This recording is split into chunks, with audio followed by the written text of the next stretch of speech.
Chapter 172. Bang. His body exploded and blood rained down. The so-called #1 expert of Japan couldn't even withstand a single palm from Yi Xian. He turned into a pool of blood and fell to the ground. When this scene appeared before Sun Xiaofu's eyes, he was completely dumbfounded on the spot. He looked at Yi Xian with an expression of shock that he'd never had before. "Mr. Yamamoto." Many Japanese martial artists shouted in horror. They couldn't believe that the #1 expert of Japan would die here. "Open fire." Bang. Bang. Bang. Bang. The black muzzles shot out terrifying tongues of fire. The roar of the bullets was deafening, drowning Yi Xian in an instant. When they ran out of ammunition and food, the space gradually quieted down. However, the smell of burning in the air was extremely strong. Is he dead?" a soldier said with a trembling voice. "Quick, look." Suddenly, someone cried out in fear, causing many of the Japanese soldiers to look in Yi Xian's direction. However, the following scene caused them to be completely stunned on the spot. There were even people who were fleeing. A misty bloody light covered Yi Xian's body. Countless bullets froze in the air. A cold smile appeared on his face. Buzz. The air trembled as the bullets were deflected. The terrifying sound of the bullets whistling through the air caused these Japanese to be riddled with holes. Their bodies shattered as large amounts of blood mist splattered out. All of them turned into ice-cold corpses that fell to the ground. Not a single one of them was left alive. Killing all of them, not leaving a single one alive. This was Yi Xian's way of doing things. After all, he came to Japan to kill, not to sightsee. What a bunch of ignorant people. Yi Xian slowly shook his head and walked out. Sun Xiaofu's face was flushed red. He quickly chased after Yi Xian and asked in a trembling voice, "Sir, where are we going?" "Japan's Emperor's Pavilion." As Yi Xian's voice fell, Sun Xiaofu was stunned. Hesitation appeared in his eyes, but he still gritted his teeth and followed closely behind Yi Xian. The two of them disappeared from the military base. Japan, Emperor Pavilion. The Japanese emperor's face was purple and he was roaring at the officials. "You bunch of trash. How dare you let people sneak into our military base and launch intercontinental missiles toward the west? Do you know what the consequences will be? Your Majesty, please calm down. Mr. Yamamoto has already gone to capture this person. He will definitely capture this murderer. When the time comes, we will naturally be able to give the Western countries an explanation," a courtier said in a trembling voice. Bang. Suddenly, the Emperor of Japan kicked the courtier to the ground. He took out a samurai sword and chopped off the courtier's head. A large amount of blood splattered all over the Emperor of Japan, but he didn't feel anything. Explain? How are we going to explain this? Right now, the Western countries have already sent out their battleships and are sending troops towards Japan. They have even declared war on the international stage. Do you bunch of trash know about this? The Emperor of Japan was completely enraged. His face was ferocious and distorted. He kept pacing around the Emperor Pavilion, causing the officials present to tremble. They were deeply afraid that the Emperor of Japan would kill them one by one in his extreme rage. "I don't care who did this. I will definitely kill him," the Emperor of Japan roared. From this, it could be seen how furious he was. Bang. Bang. Bang. Suddenly, just as the officials were trembling and the Emperor of Japan was bellowing furiously, a large number of agonizing cries rang out from outside the Emperor's pavilion, accompanied by deafening battle cries. What happened outside? The Emperor of Japan's expression changed, and an extremely bad feeling rose in his heart. Buzz. Blood light covered the sky, and a vicious aura filled the air. The shouts outside completely stopped. The entire Emperor Pavilion seemed to have fallen into hell, giving off a deathly silence. A slender figure was strolling into the heavenly Emperor Pavilion. As this person appeared, the temperature of the entire heavenly Emperor Pavilion instantly dropped to freezing point. An extremely terrifying pressure pressed down on the minds of the Emperor of Japan and the others like a huge mountain. Yi Xian was dressed in black. His black hair was draped behind his head. He held the Muramasa demon blade in his hand and was slowly walking towards the Emperor of Japan. The corners of his mouth were curled up into a smile, but it made people feel extremely terrified when they looked at him. Dong, dong, dong. It was as if the song of the dead was playing, as if the war drums were beating. With every step Yi Xian took, the Emperor of Japan subconsciously retreated. He looked at Yi Xian with a hint of fear in his eyes. How dare you? Who are you? How dare you barge into the Emperor Pavilion? When the Emperor of Japan could no longer retreat, he suddenly came to his senses. He questioned Yi Xian with a face full of shame and anger. Pa. A resounding slap sounded out. The Emperor of Japan didn't even see how Yi Xian attacked. His entire body was sent flying, and the crown on his head fell to the ground. A bright red palm print clearly appeared on his face. Such a scene caused the officials present to fall silent. The Emperor of Japan also seemed to have been beaten silly. He covered his face in a daze and didn't come back to his senses for a long time. At this moment, Yi Xian arrived in front of the Emperor's throne. Under the stunned gazes of the officials and the Emperor of Japan, Yi Xian slowly sat down. It was also at this moment that Yi Xian's body emitted a misty light. As the light gradually dissipated, his original appearance appeared before the eyes of the Emperor of Japan and the others. Yi Xian. When the Emperor of Japan saw Yi Xian's appearance clearly, he cried out in shock. He had never expected that the enemy he had been wary of would appear before him. Moreover, he was sitting on his throne and looking down on him. He's holding the Muramasa demon blade. An official said with a trembling voice, causing the officials to burst into an uproar. That's right. It must be the military base that you sneaked into and fired the intercontinental missile toward the west. The Emperor of Japan wasn't stupid. However, he instantly understood what had happened. This made his face turn red as he roared at Yi Xian. Yi Xian, how dare you do such a crazy thing? Aren't you afraid of incurring the wrath of the Western countries? The Emperor of Japan reprimanded loudly. Ha! Yi Xian smiled. He really smiled. However, his smile was extremely sinister. He looked at the Emperor of Japan as if he was looking at an idiot. I don't know if I should call you stupid or ignorant. Even if you tell the Western countries that this was done by me, Yi Xian, do you think they will believe you? Yi Xian said contemptuously. The Emperor of Japan gritted his teeth. Just as Yi Xian said, the intercontinental missile was fired from Japan. This was an irrefutable fact. Even if he tried his best to clarify to the Western countries, how could they believe him? At this moment, the Western countries had already declared war. A large number of aircraft carriers and battleships were heading toward Japan. A war between countries was unavoidable. You damned bastard! The Emperor of Japan roared with hatred. If looks could kill, he would have cut Yi Xian into pieces. Even that wouldn't be enough to ease the hatred in his heart. Chapter 173. Death wasn't scary. What was scary was living a life worse than death. If Yi Xian wanted to kill the Emperor of Japan, he would have died thousands of times. However, Yi Xian didn't want to do that because he wanted to let all the Japanese know the consequences of offending him. Yi Xian. The Muramasa demon blade is said to be your country's protective divine weapon. Today, I'm here to return it. I hope that your majesty will keep it well. Crack. A crisp sound of metal was heard. The Muramasa demon blade, which was invincible in the eyes of the Japanese, was broken into two by Yi Xian and casually thrown in front of the Emperor of Japan. The Emperor of Japan's face turned ashen as he looked at Yi Xian with extreme hatred. Good. Mr. Yi is indeed capable. I will remember today's kindness. I just hope that Mr. Yi won't regret it. The Emperor of Japan suddenly laughed.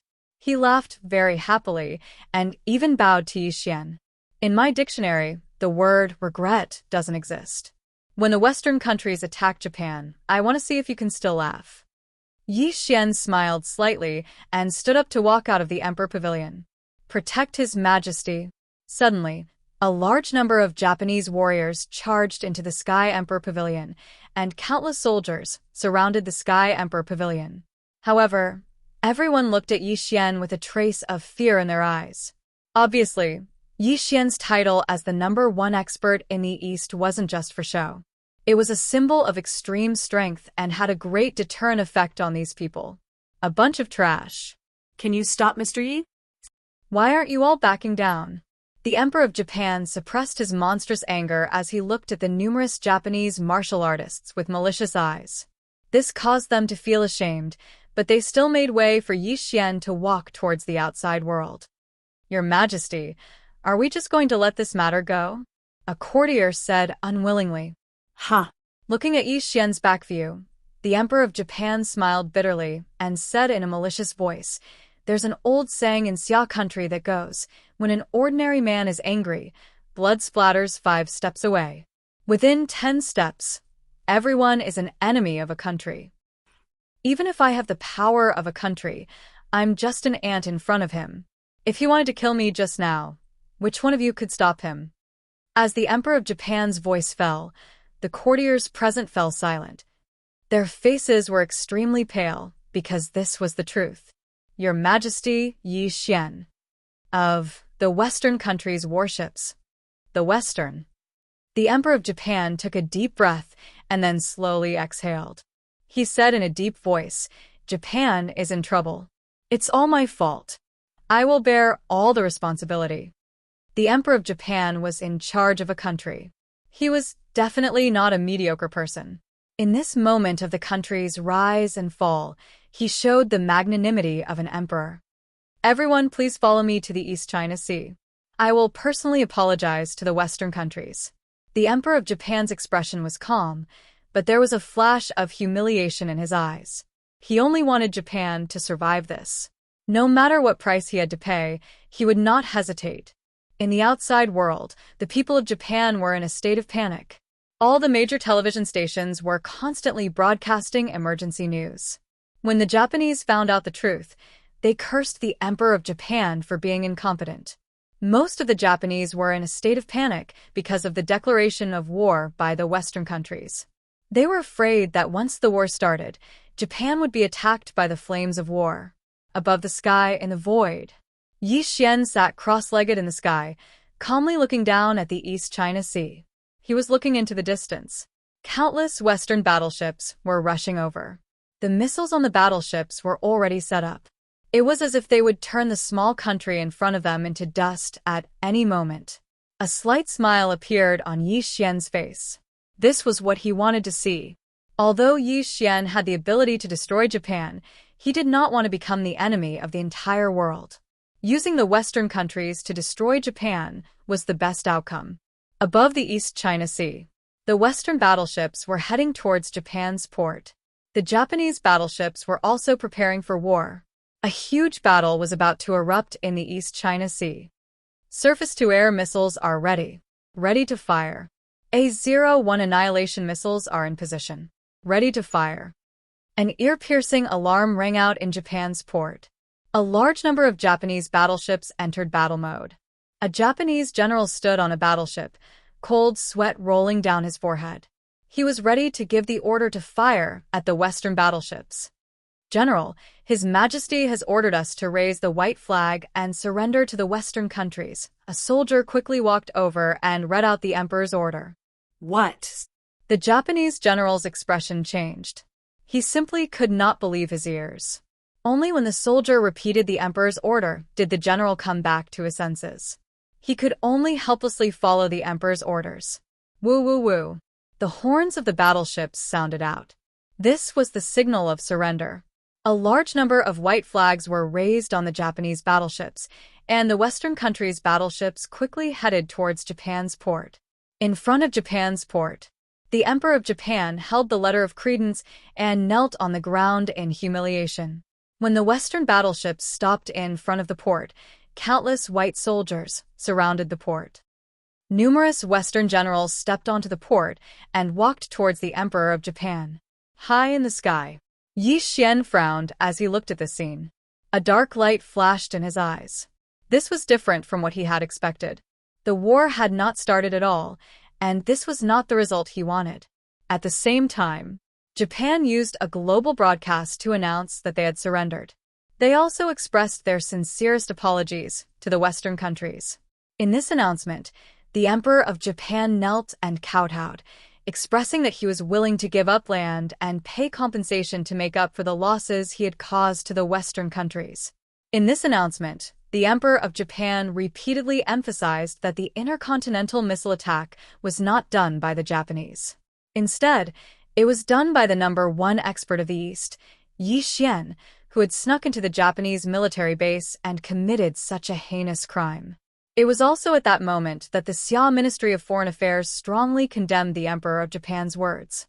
In the end, the Emperor of Japan once again kowtowed and apologized. He also signed a large number of unfair treaties with the Western countries' ambassadors, giving up land, paying huge amounts of compensation, and allowing the Western countries' troops to be stationed on Japan's territory. The originally powerful Japan's economy had regressed by 20 years, and it had taken an unimaginable blow. Chapter 174. However, Yi Xian's name caused the Western countries to be wary. After all, the Westerners weren't stupid. Japan had always been on good terms with the Western countries.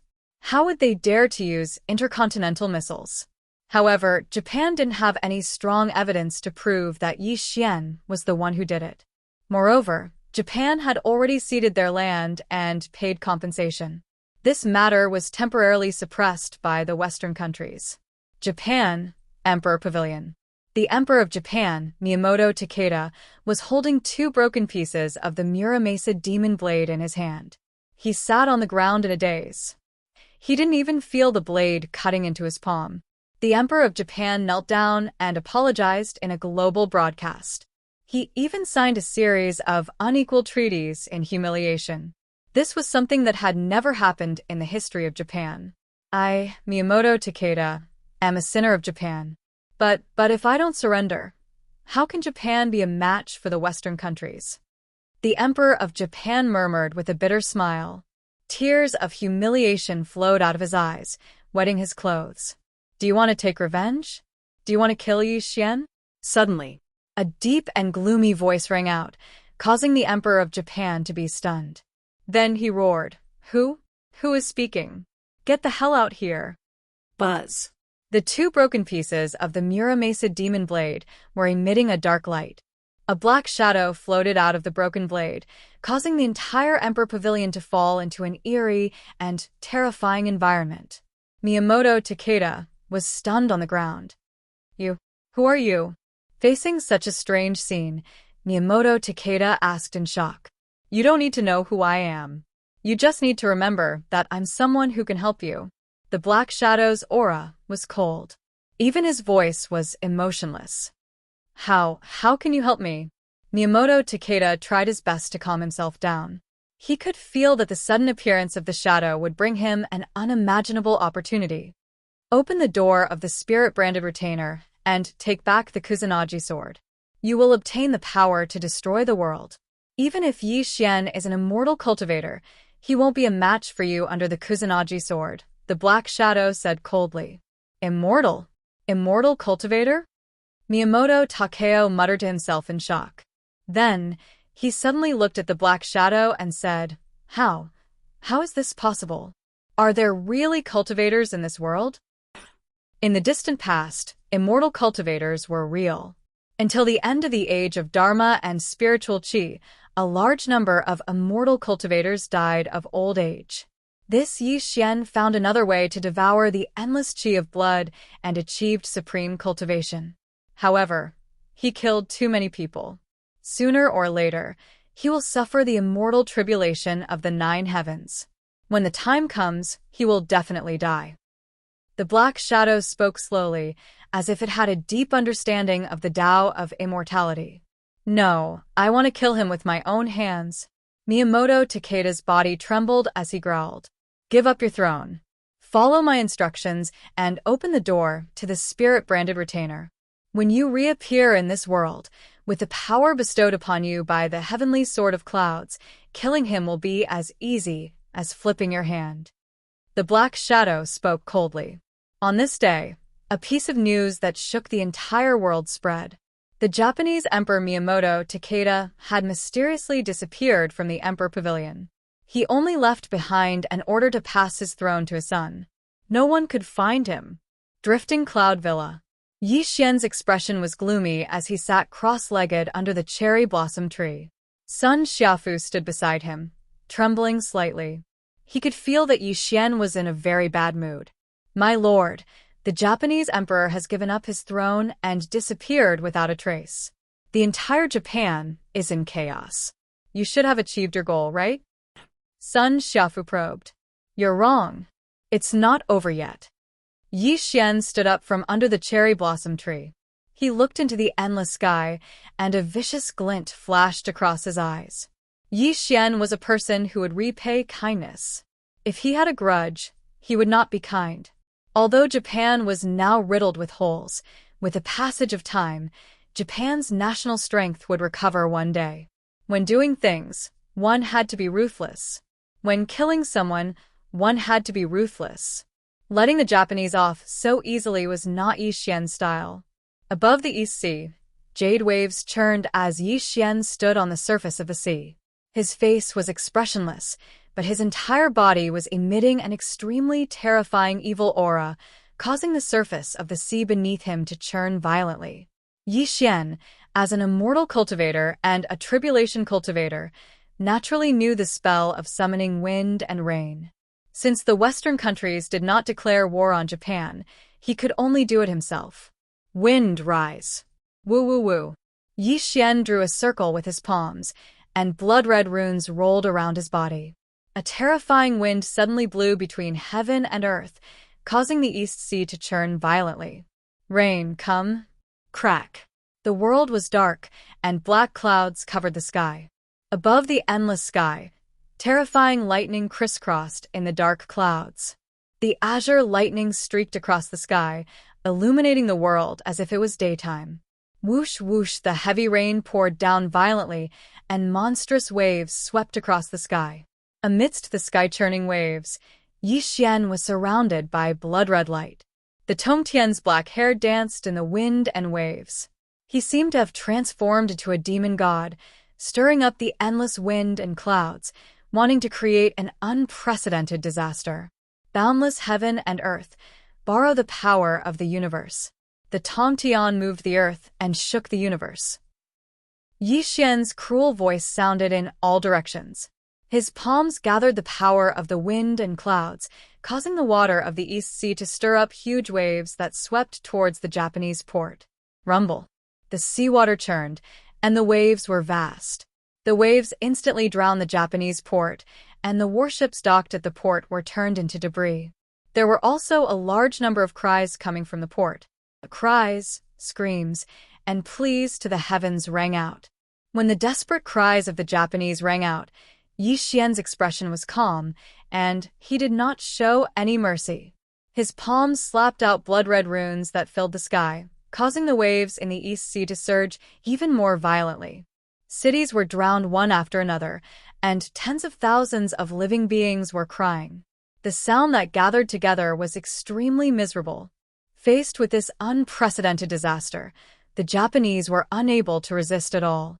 In a mysterious space, a 3-foot-long sword floated in the void, releasing a terrifying spiritual light. Miyamoto, Take 10, sat cross-legged. His face was ferocious and distorted. The 3-foot-long sword floating above his head was channeling an extremely terrifying power into his head. He felt as if his body was about to explode, making him want to cry out in pain. The Kusanagi sword was refined by the legendary Immortal God. It contains unimaginable power.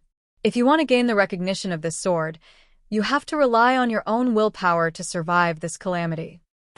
Teacher. I see my people crying. They are being drowned by the tsunami. My people are dying. Please help them. Chapter 175. The power of the Kusanagi sword was extremely terrifying. It also allowed Takashi Miyamoto to see the outside world. He also saw the extremely terrifying tsunami that was constantly drowning the cities.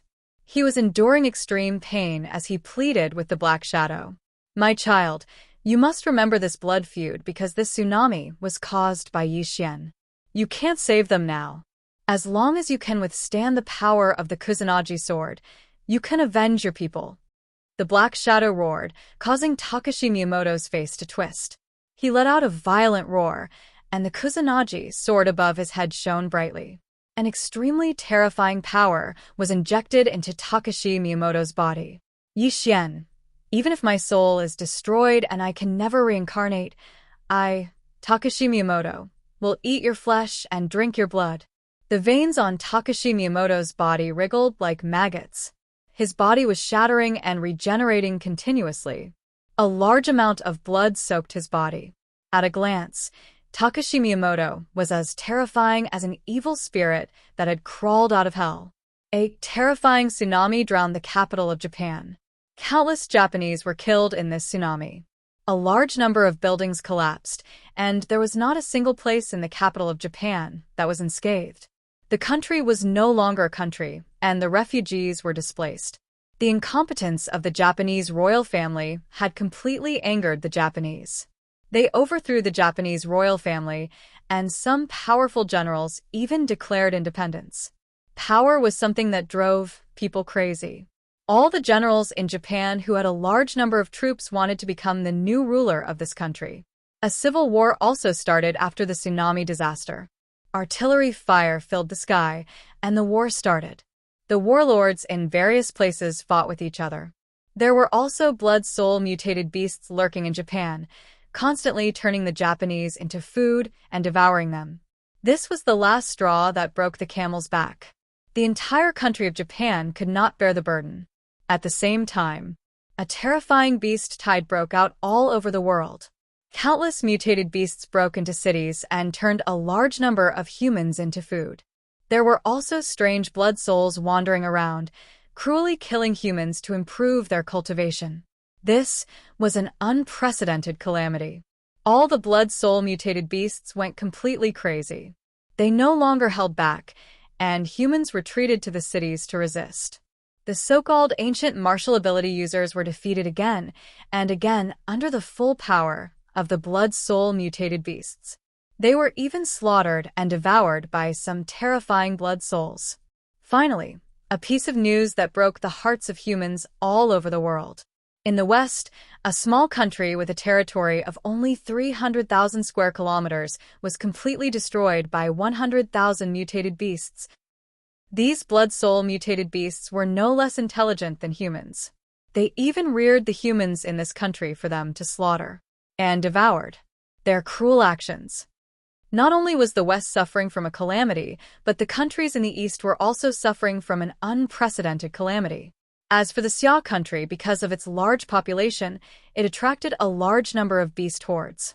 It was unknown how many cities and towns were destroyed, and a large number of humans died tragically in this calamity. Finally, when humans could no longer resist the blood-soul mutated beasts, humans all over the world could no longer sit still. Led by the American Eagle Empire in the West, a nuclear bomb was finally launched.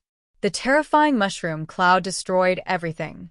A city occupied by the blood-soul mutated beasts was turned into dust by the nuclear bomb. The use of nuclear weapons slowed down the blood-soul mutated beasts' attack. However, the slaughter was not over. When the blood-soul mutated beasts, who were no less intelligent than humans, realized the terror of nuclear weapons, they scattered and sneaked into human cities to start a massacre. This also made the Western Empire not dare to use nuclear weapons, because it would also cause humans to die tragically under the nuclear bomb. In the Vatican in the West, holy light illuminated the land. Groups of ancient paladins walked out of the Vatican. They claimed to be the servants of God. They held golden holy spears in their hands and fought the blood-soul mutated beasts in the West. In the Sorcerer Alliance, the legendary sorcerers had finally appeared. They displayed their miraculous abilities and wandered around the Western countries, reading out the sorcerers' profoundness.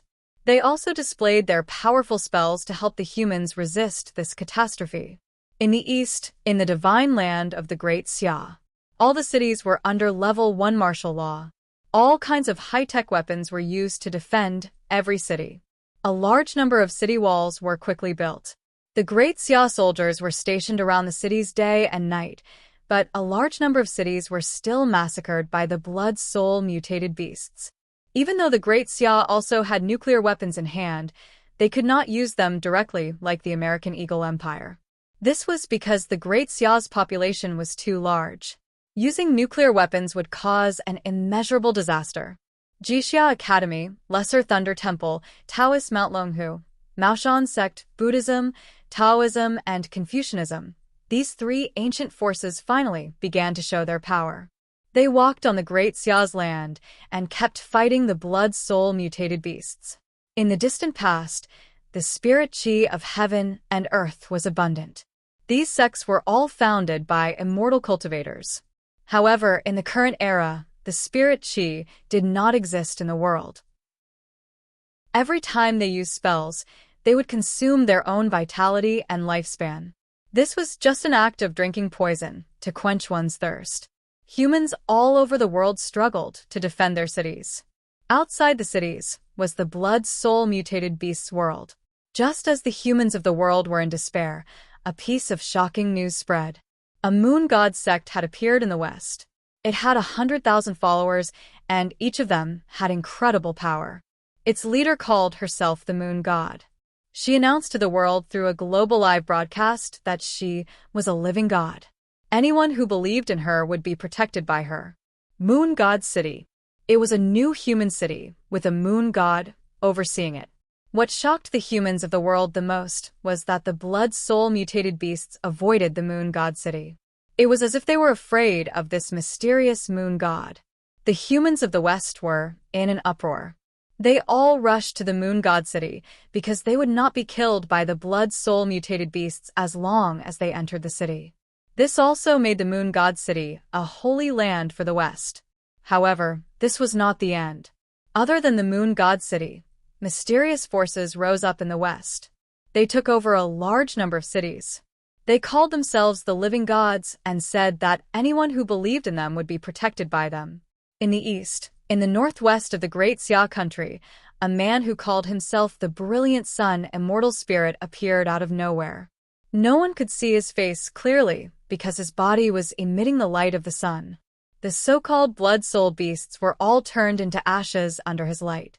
This person even built the brilliant Sun City, which attracted a large number of humans to join him.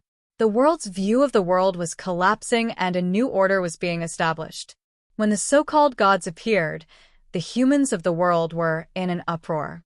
They all became the faithful followers of these gods. The Sun Glory City was only one of them.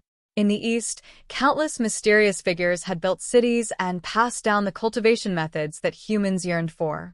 They also gave humans hope. Chapter 176. Xia Country, Jiangnan City.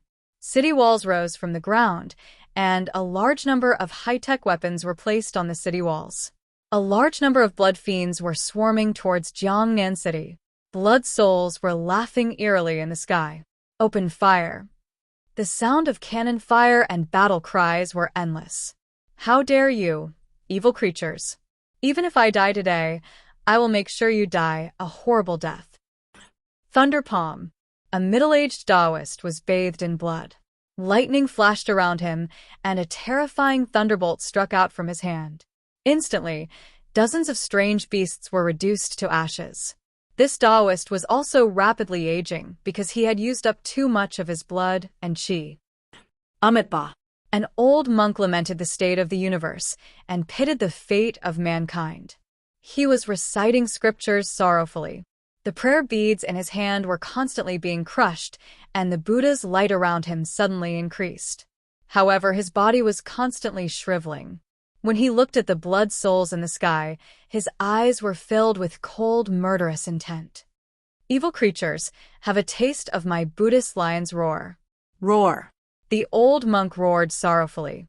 A terrifying Buddha's light spewed out from his mouth and instantly turned a blood soul into black smoke. Bang. The old monk's qi of blood was used up, and he finally turned into a dried corpse. There was no longer any sign of life. Master. Taoist. On the city walls, countless soldiers of Xia country were crying out in grief. However, the strange beasts below the city were surging violently. Even if 2 Taoist and Buddhist masters sacrificed themselves, they could not stop the attack of these strange beasts. Fatso Huang, don't you fucking die for me. Below the city walls, Gu Beichen wielded the blood-red saber in his hand as he slaughtered his way through a horde of beasts. Every time he swung his saber, a beast would die tragically on the spot. This young man was covered in blood as he roared at Fatty Huang in the distance. Little brat, take care of yourself.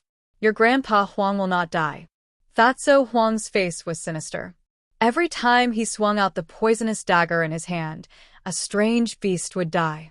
However, Fatso Huang's cultivation was not as high as Gu Beichen's.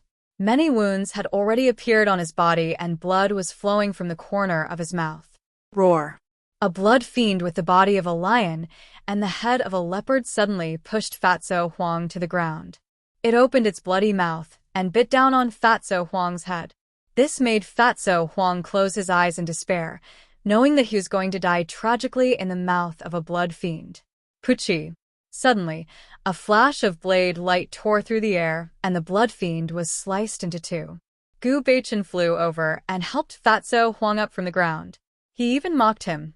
Damned Fatso, you're always teaching me some shameless tricks. But now that the blood fiend beast is attacking the city, your despicable and dirty tricks are useless. You still need me to save you. Although Gu Beichen was mocking him, his eyes were extremely serious. He violently swung the blood blade in his hand, continuously killing the strange beasts around him and protecting Fatso Huang behind him.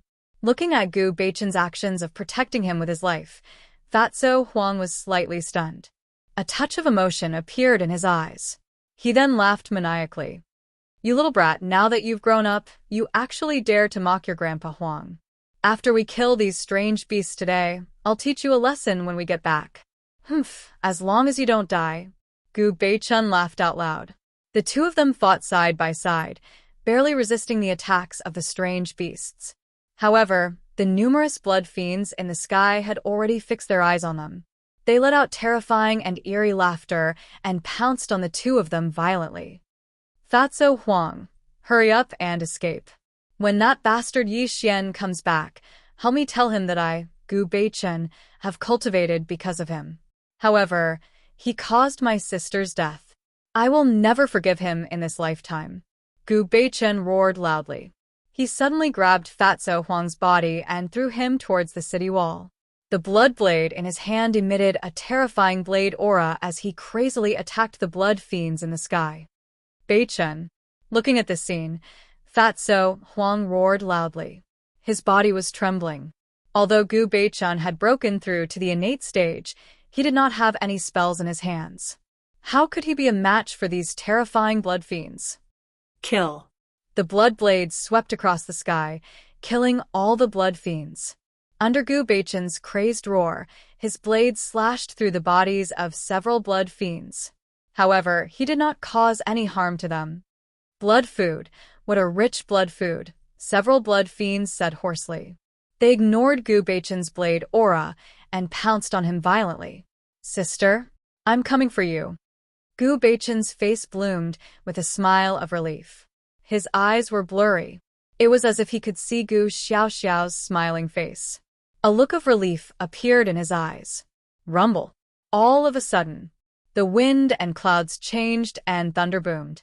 A blood-red ray of light shot over from the distant sky. A terrifying blood sword shattered the void and instantly turned several blood fiends into ashes. Sir. Fatso Huang stood on the city wall. When he saw the figure that appeared in the void, his eyes were filled with tears of excitement. Yi Xian's. Looking at the figure that appeared beside him, Gu Beichen muttered to himself. He was clearly in a daze. Brat, how dare you call me by my real name? Wait for your punishment when we return, Yi Xian said coldly. He grabbed Gu Beichen's collar and threw him towards Fatso Huang. All soldiers of the Great Xia Country's Army Division greet Mr. Yi. A large number of Great Xia Country's soldiers bowed. Their deafening voices shook the void. Jiangnan's Hanging Mirror Department welcomes Mr. Yi back to Jiangnan. Lu Jundai cried tears of joy. A large number of Jiangnan constables were cheering. At this moment, because of Yi Xian's appearance, the crowd that was struggling to resist the blood-soul exotic beasts let out an uplifting aura. This was because they knew that Mr. Yi was the top expert in the East. He had even defeated the beast tide. He was a godlike existence. Under the high sky and the void, Yi Xian had his hands behind his back. He looked coldly at the blood-soul exotic beasts.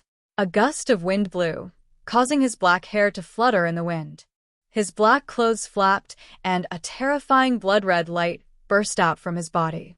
Many of the blood-soul exotic beasts trembled and retreated. Die. His palm was like the sky, suppressing everything. Yi Xian raised his palm. It was as if he was holding up a mountain. The endless void rumbled. 1,000-foot bloody palm condensed in the sky and slammed down on the blood-soul exotic beasts. Boom. All things were annihilated, exterminating everything. The earth was shattered. The blood-soul exotic beasts howled in pain. But in the end, they were turned into ashes. The blood-soul essence that floated out was like a river of blood. It was directly swallowed by Yi Xian. Everything was silent. The world was silent. Originally, a calamity had vanished into thin air under Yi Xian's palm. When this scene appeared in front of everyone's eyes, it caused them to be stunned for a full 10 breaths of time before they gradually recovered from their shock. Victory, we won. Haha, I'm not dead yet. I'm still alive. Mr. Yi is mighty. All kinds of cheers came, proving how excited the people guarding Jiangnan City were. Chapter 177. Yi Xian's return ushered an array of hope for Jiangnan City. However, other cities were not so lucky. Countless human beings had been attacked and killed. Jiangnan City, dilapidated and collapsed buildings, bumpy streets, and the ground was stained with blood from time to time. A large number of soldiers were cleaning up the mess and putting human beings who had died unjustly into body bags. Although the attack of the bloody beasts had ended, there were still these horrible things lurking in the city. When night fell, it was also the time when the citizens of Jiangnan City were frightened. Cries and sobs surrounded Yi Xian's ears. The corpses of adults and children, accompanied by the cries of their relatives, were all reflected in Yi Xian's eyes. They were muddle-headed and crying loudly. This was the worst era, and the most miserable era. Human beings could not see hope. They did not know where the road ahead was. Perhaps when the sun rose the next day, they would become cold corpses and never exist in the world again. Yi Xian was walking forward. His face was gloomy, and he took in the dilapidated Jiangnan City, until a ragged girl ran toward Yi Xian from both sides of the road. Fatso Huang and others were shocked and quickly stopped the girl. Are you the top master in the East? The girl was crying. Tears streamed down her cheeks. She looked at Yi Xian with a glimmer of hope in her eyes.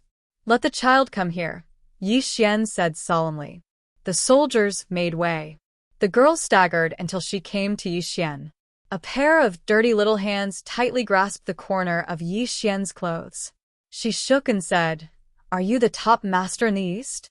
Can you save my mother? Where is your mother? Yi Xian whispered. My mother is asleep. She has been asleep for a long time. She doesn't want Tong Tong anymore.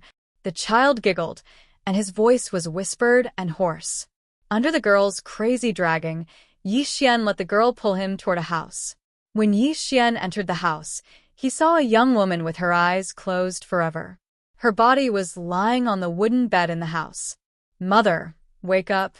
The girl knelt beside the woman and was calling for her mother in a daze. This also made Yi Xian's eyes shrink, and he became silent. Child, your mother will never wake up. Yi Xian walked forward and said in a low voice. Uncle, you lied to me. Mother said she was just sleeping for a while. She said that when she woke up, Mr. Yi would come back and we would be saved. The girl's face was full of tears as she said in a daze. Mr. Yi, I'm really sorry to disturb you. This child is called Zhang Tong Tong. Yesterday, the blood soul beast attacked the city. A blood soul snuck in and killed her mother. Fortunately, A Taoist master intervened in time and saved the child's life. However, she witnessed her mother's tragic death with her own eyes. Because she couldn't take it, she was severely traumatized. Lu Jundi's face was full of sorrow as she came to Yi Xian's side and explained, "Uncle, my mother said you are the top master in the East. Can you help Tong Tong wake her up?" The little girl tightly grabbed onto the corner of Yi Xian's clothes and shook it. Her sorrowful and tender eyes were flowing with tears, causing Yi Xian to slowly close his eyes. It was unknown what he was thinking. "Child, I can't save your mother." Yi Xian slowly opened his eyes and a trace of sadness flashed through his eyes. He suddenly turned and walked out the door. Mother lied.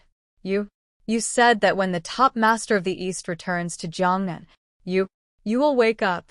The girl's heart-wrenching cries came from behind Yi Xian. It made people's hearts feel like they were being stabbed by needles. Outside the house, unknowingly, many figures appeared on both sides of the street. Their clothes were tattered, and their eyes were lifeless. A sorrowful aura spread out from them. Plop! An old man, about 80 years old, walked shakily toward Yi Xian with the support of his granddaughter. When the old man arrived in front of Yi Xian, a line of clear tears flowed from his cloudy eyes. He slowly knelt before Yi Xian. "Mr. Yi, my children are dead, and I only have this granddaughter left. If this old man dies, then so be it, but my granddaughter is only 5 years old. This old man begs you, please save this world." The old man continuously kowtowed towards Yi Xian, and a large amount of blood flowed out from his forehead. "Mr. Yi." On both sides of the street, a large number of Jiangnan citizens knelt down. An extremely sorrowful atmosphere bloomed from everyone's body. They looked at Yi Xian with indescribable bitterness. The world was silent. Everything was silent. Yi Xian's eyes drifted. His gaze swept across everyone's face. All he saw was despair and sorrow. The smiles of the past no longer existed on their faces. "Everyone, please get up." Yi Xian helped the old man up. Then he looked around at the Jiangnan citizens on the street. His voice was hoarse. "Yi Xian is not an ancient sage. I can't save the entire world. The only ones who can truly save themselves are yourselves." After Yi Xian finished speaking, he strolled into the distance. However, his hoarse voice slowly came from his mouth. "This is the best of times, but also the worst of times. We have nothing, but we stand tall and strong." Qingyan Villa. A waning moon hung in the sky. Yi Xian stood alone under the moon. His eyes were deep as he looked up at the starry sky. A gentle breeze blew, causing his black hair to flutter in the wind. "Sir, the world is collapsing. Blood soul beasts are wreaking havoc all over the world. There are also so-called gods running amok in the world. Humans are withering and the world is crying. Can you tell me why the underworld exists and where our path lies?" Fatso Huang's expression was bitter as he murmured. "Sir, although Fatty Huang isn't a good person, he's still a human, and humans have both good and evil sides. I implore you to save this world. If the human race withers, even if we're still alive under your protection, it'll be meaningless." Fatso Huang knelt on the ground. He had never had such a solemn expression on his face. This expression was pleading, hopeful, and also worried about the future of humanity. Unknowingly, Gu Beichen, Zhuo Junting, and the members of the underworld appeared behind Yi Xian one by one. They knelt down silently, their foreheads touching the ground tightly. The atmosphere in Qingyan Villa was filled with sorrow and heaviness.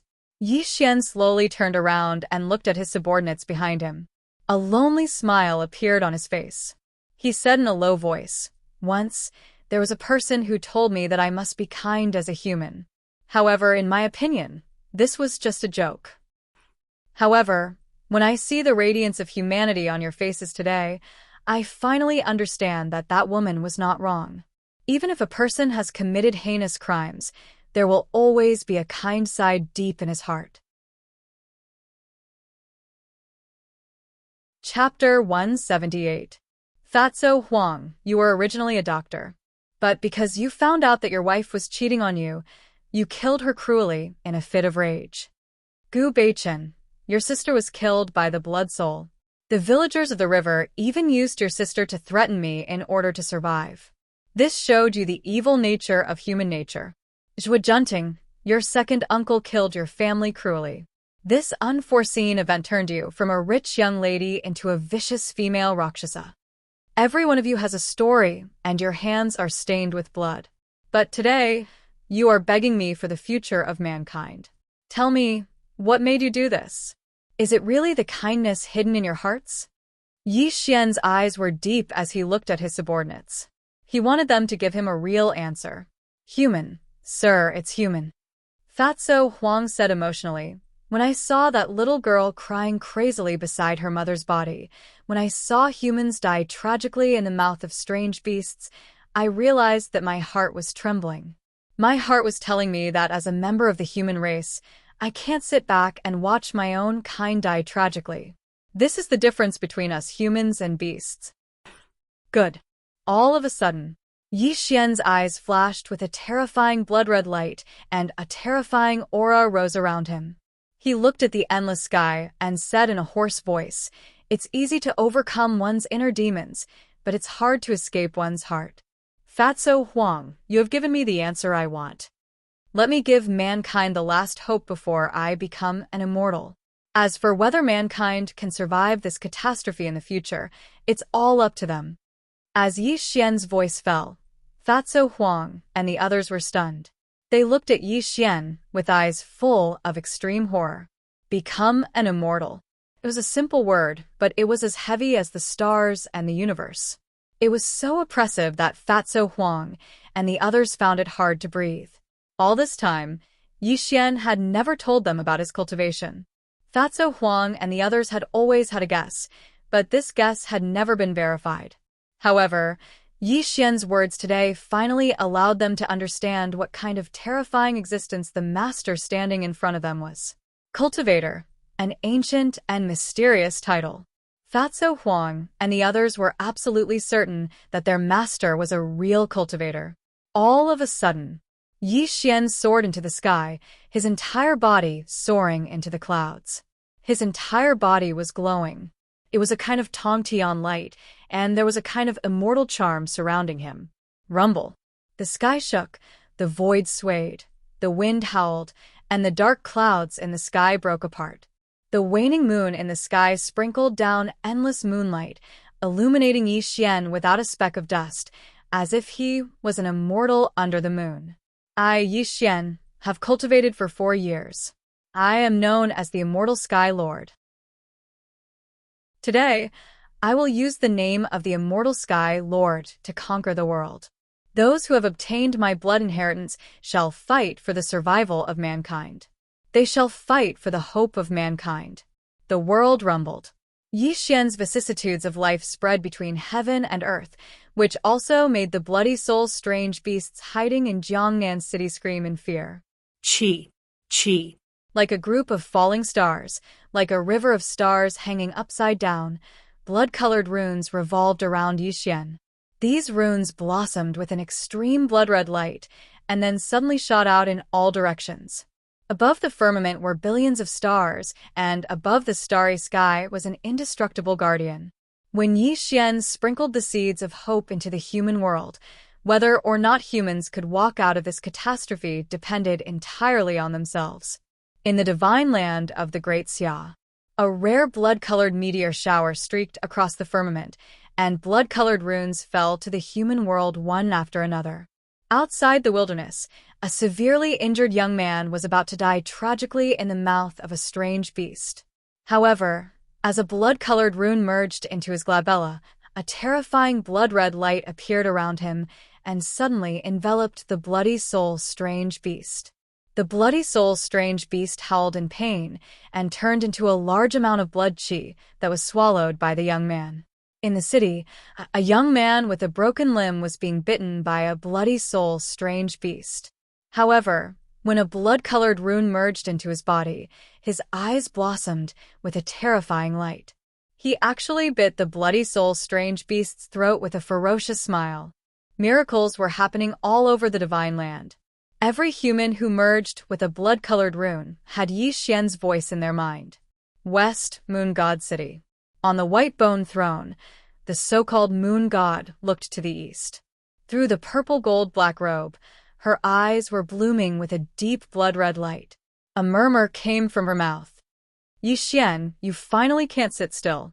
In a dark place, a pool of blood was churning violently. Tens of thousands of human corpses were screaming and wailing in the pool of blood. Their bodies were withering and turning into wisps of blood mist, which were being crazily devoured by a terrifying figure. Yi Xian, this world will be destroyed by us. Even you won't be able to escape. Heartbroken Mountain, Blood Sea Battlefield. The endless blood sea was turbulent, and the cries of the dead souls were endless. Above the blood sea, Yuanling's aura was gloomy. He seemed to be looking at Jiangnan City through the blood sea battlefield. His voice was cold and hoarse. Yi Xian, when these immortals and God's remnant souls slaughter the world, when all humans are wailing, as one of them, I want to see how you will choose. Gu Xiaoxiao. Teacher. A slender figure walked out of the blood sea. Her face was pale, and her eyes were no longer clear. There was only a deathly stillness and a touch of blood. Go. Leave the blood sea battlefield. It's time for us to act. Yes, teacher. Dressed in a black dress and surrounded by blood, Gu Xiaoxiao strolled above the blood sea and gradually disappeared from Yuanling's sight. Yi Xian, our contest has just begun. Don't let me down. Yuanling murmured to himself, and a grim smile appeared at the corner of his mouth. Jiangnan City. Since Yi Xian returned to Jiangnan City ushered in a long-lost peace. All the blood soul exotic beasts lurking in the city fled. With Jiangnan City as the center, there were no blood soul exotic beasts wreaking havoc within 1,000 miles. When the humans in the surrounding cities discovered the situation, they even rushed to Jiangnan City with their families. Obviously, Yi Xian's presence in Jiangnan City had turned the city into a pure land for humans. In the martial arts arena of Qinyan Lodge, Fatso Huang and the others sat cross-legged. As they breathed, a hazy blood qi circulated around them. In the end of the world, there is no spiritual qi. If you want to transcend the mortal world, you have to devour endless blood qi to nourish yourself. The blood soul exotic beasts outside are the best tonic for humans. Yi Xian was preaching. Fatso Huang and the others were his people. Yi Xian would not treat them unfairly. Half a day passed. Fatso Huang and the others woke up from their cultivation. When they opened their eyes, a light of understanding flashed across their eyes. Everyone's face was full of excitement.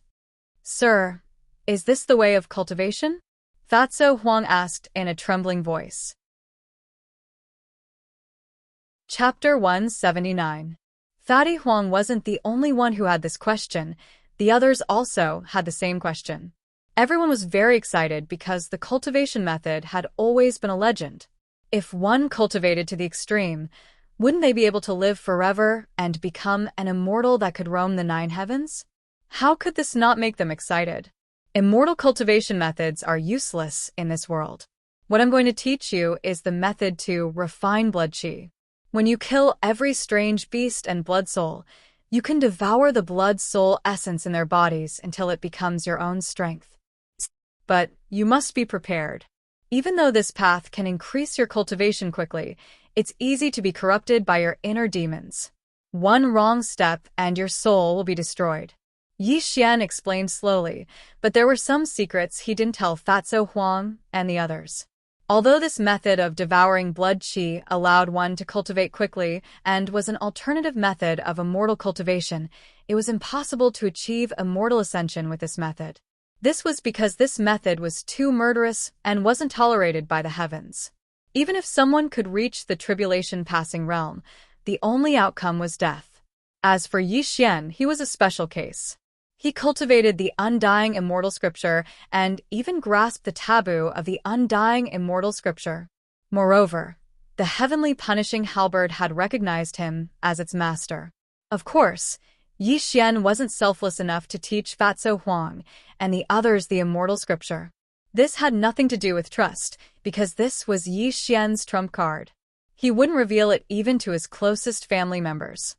Sir, Wuan Agency's Qing Long Tianyu wishes to see you. A servant quickly walked over and bowed to Yi Xian. Tell them to wait for me in the guest hall. Yi Xian wasn't surprised at all by the arrival of Qing Long and the others. Clearly, the Wuan Agency was under unimaginable pressure during this calamity. In the guest hall, the two of them were anxiously waiting with faces full of worry. When Yi Xian's figure appeared in their line of sight, the two of them quickly stepped forward and bowed. Greetings, Mr. Yi. No need for formalities. Just say what you want to say. Yi Xian said. Mr. Yi, the Wuan Agency has suffered heavy casualties. They've all retreated to the capital. We can only guarantee the safety of the capital. We can't do anything to the other cities. Qing Long's face was red. Mr. Yi, the entire country is fighting against these blood soul beasts. Can you give us some pointers? Tianyu's eyes were filled with hope as he looked at Yi Xian. At this moment, Yi Xian's expression didn't waver as he deeply looked at the two of them. He said in a low voice, I'm just a single person, so I can't save the entire world. If humans want to walk out of this calamity, they'll have to rely on themselves. Furthermore, before I leave this world, I have already planted a seed of hope for humanity. It will eventually take root and sprout. Leave this world? Mr. Yi, where are you going? The two of them cried out in shock. It was obvious that they felt a sense of parting from Yi Xian's words. Unfortunately, Yi Xian didn't answer their questions. He looked deeply at the two of them and said in a low voice, In 7 days, I will preach the Tao to the world at the peak of Mount Wu. All the powers of China can come here to listen to my teachings. What you need to do is to send out invitations and convey my will to the ancient martial arts families, Buddhism and Taoism. Mr. Yi, what are you going to do? Qing Long asked in a trembling voice. He felt that Yi Xian was going to do something shocking. This world has fallen.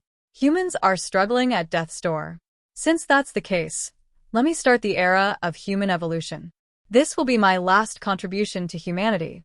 After Yi Xian finished speaking, he turned around and left the meeting room, causing the two of them to be in a daze. They looked at Yi Xian's back with even more confusion. A piece of news that shook the entire divine land of Xia came. Yi Xian, the top expert of the East, had never been defeated.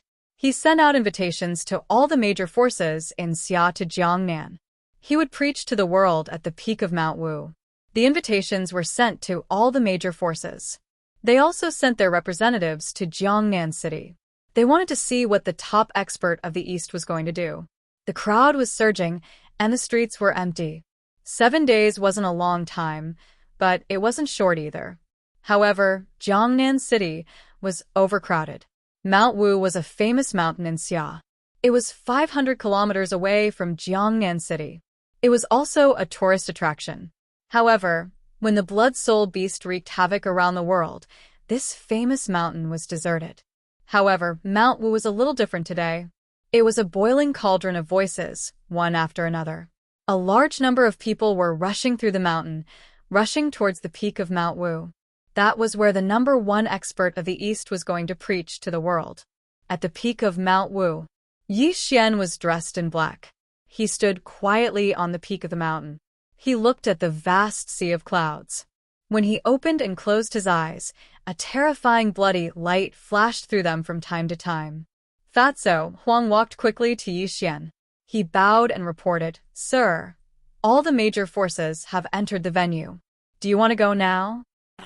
Okay, Yi Xian said softly and walked toward the venue. Sir, are you sure you want to do this? Looking at Yi Xian's back, Fatso Huang's expression was complicated. Even his voice was trembling.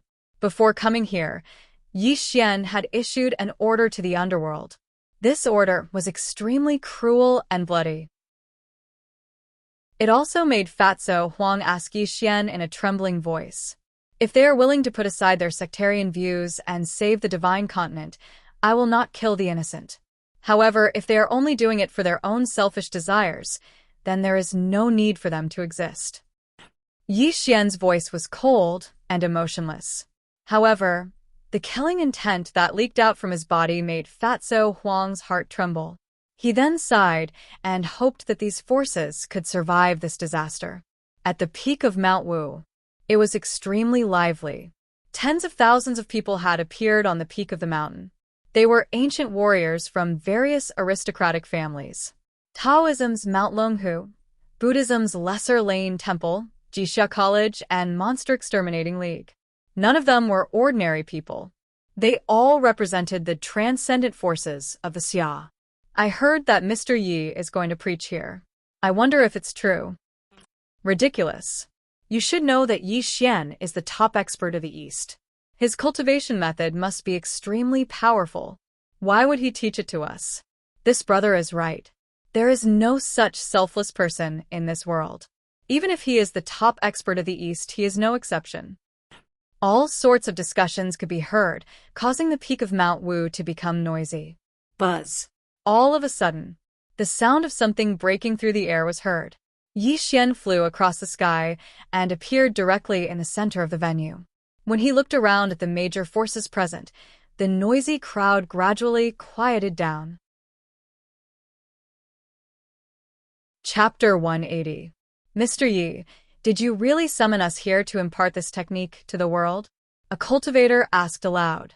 Unfortunately, Yi Xian did not answer the cultivator's question.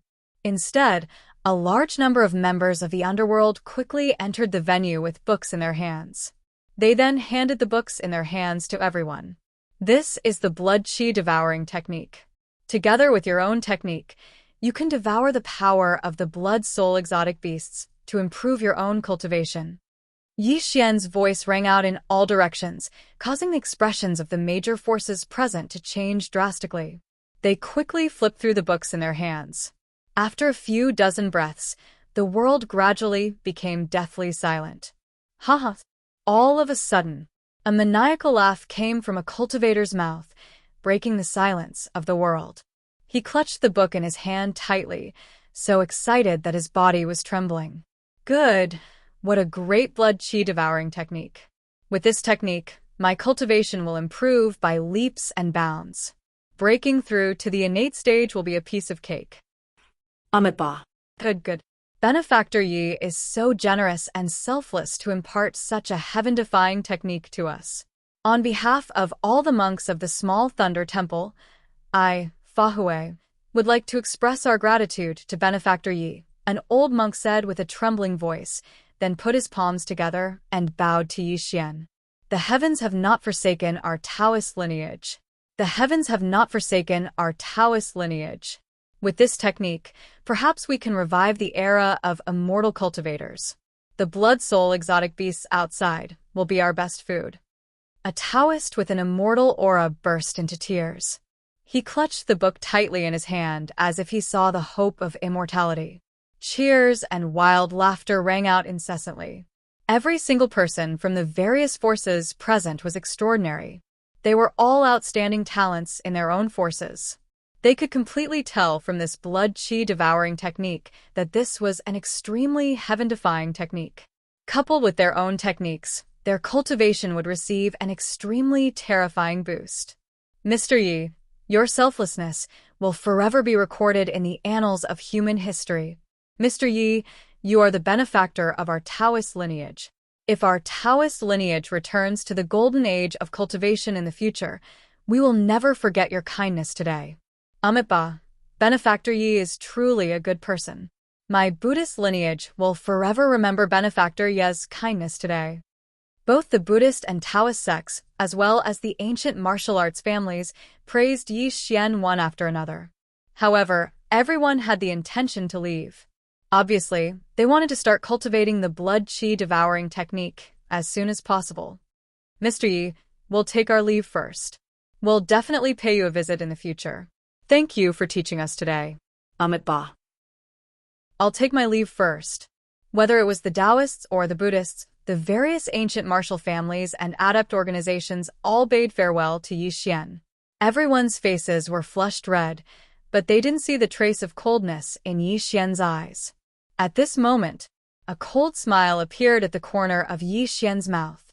His voice was strange and deep as he said, "I've already printed this blood qi devouring technique and spread it all over the Xia. Any human can cultivate it." What? As Yi Xian's words fell, the major forces immediately cried out in surprise. They looked at Yi Xian with a look of extreme shock. "Mr. Yi, are you crazy? How can you teach this blood qi devouring technique to ordinary people?" A Taoist expert cried out in surprise. Obviously, Yi Xian's method was simply too shocking. This Taoist expert was not the only one who had such thoughts. The other major forces also had the same thoughts. Everyone looked at Yi Xian with an unfriendly gaze. Whether it was the ancient martial ability users or the Buddhist and Taoist sects, they had always been above the mortals. If the mortals were to get their hands on this incantation, the forces they belonged to would suffer a great loss. This was also an outcome they did not wish to see. Ha! Looking at the pale faces of the major forces, Yi Xian seemed to have expected this outcome. This also made him sneer in disdain. "Today, I gathered all of you here to impart the technique is only one of the reasons. The real reason is actually very simple. That is, I hope that you, the transcendent forces, can contribute your cultivation techniques and print them all into books and spread them to all parts of the Xia so that every ordinary human can cultivate it." Silence, silence, a deathly silence. When Yi Xian said this, everyone present became silent. A violent emotion spread from the bottom of their hearts. They looked at Yi Xian with eyes of anger that had never been seen before. Ba. "Benefactor Yi, you must be joking. How can the cultivation techniques of my temple that have been passed down for thousands of years be passed down to ordinary people? Mr. Yi, this is simply impossible. Our Longhu Mountain's cultivation techniques were created by our predecessors through blood, sweat, and tears. If everyone can cultivate our sect's cultivation techniques, then wouldn't there be no need for our Longhu Mountain to exist? This is absolutely impossible.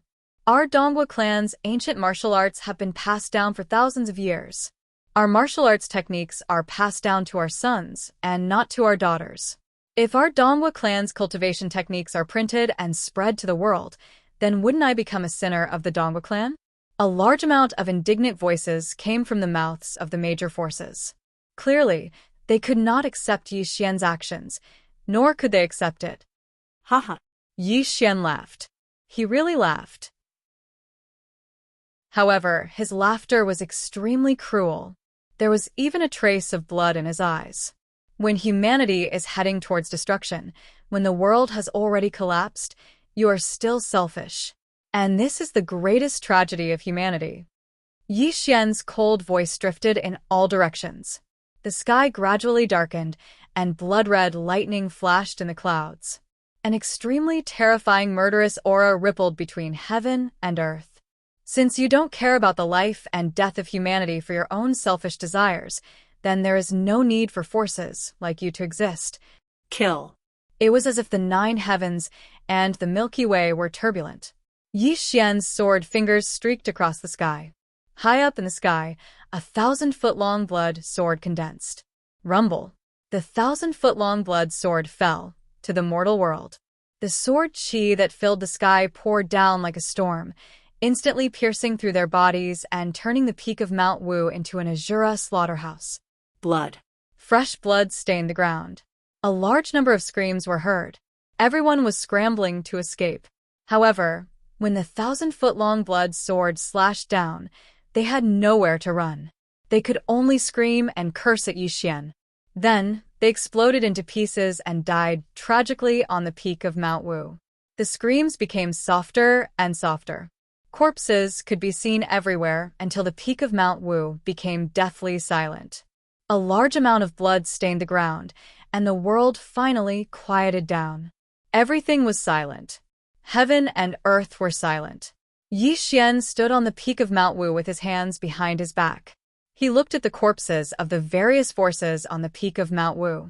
His face was expressionless, and a vicious look flashed across his eyes. "Fatso Huang." "Yes, sir. Pass down my order." Tell all members of the Wuban Bureau and the Mansion of the Dead to head to the sects of these forces. Print all their cultivation methods into books and distribute them to all parts of the Xia kingdom. If anyone dares to resist, kill them all. Yes, sir. Fatso Huang's face was pale. He quickly left to carry out the order. At this moment, Yi Xian ignored the countless corpses under his feet. He looked at the world in all directions. His eyes were deep and terrifying. He murmured in a cold voice, "Without destruction, there can be no construction. If humans want to walk the path of evolution, these so-called transcendental forces cannot be left alive."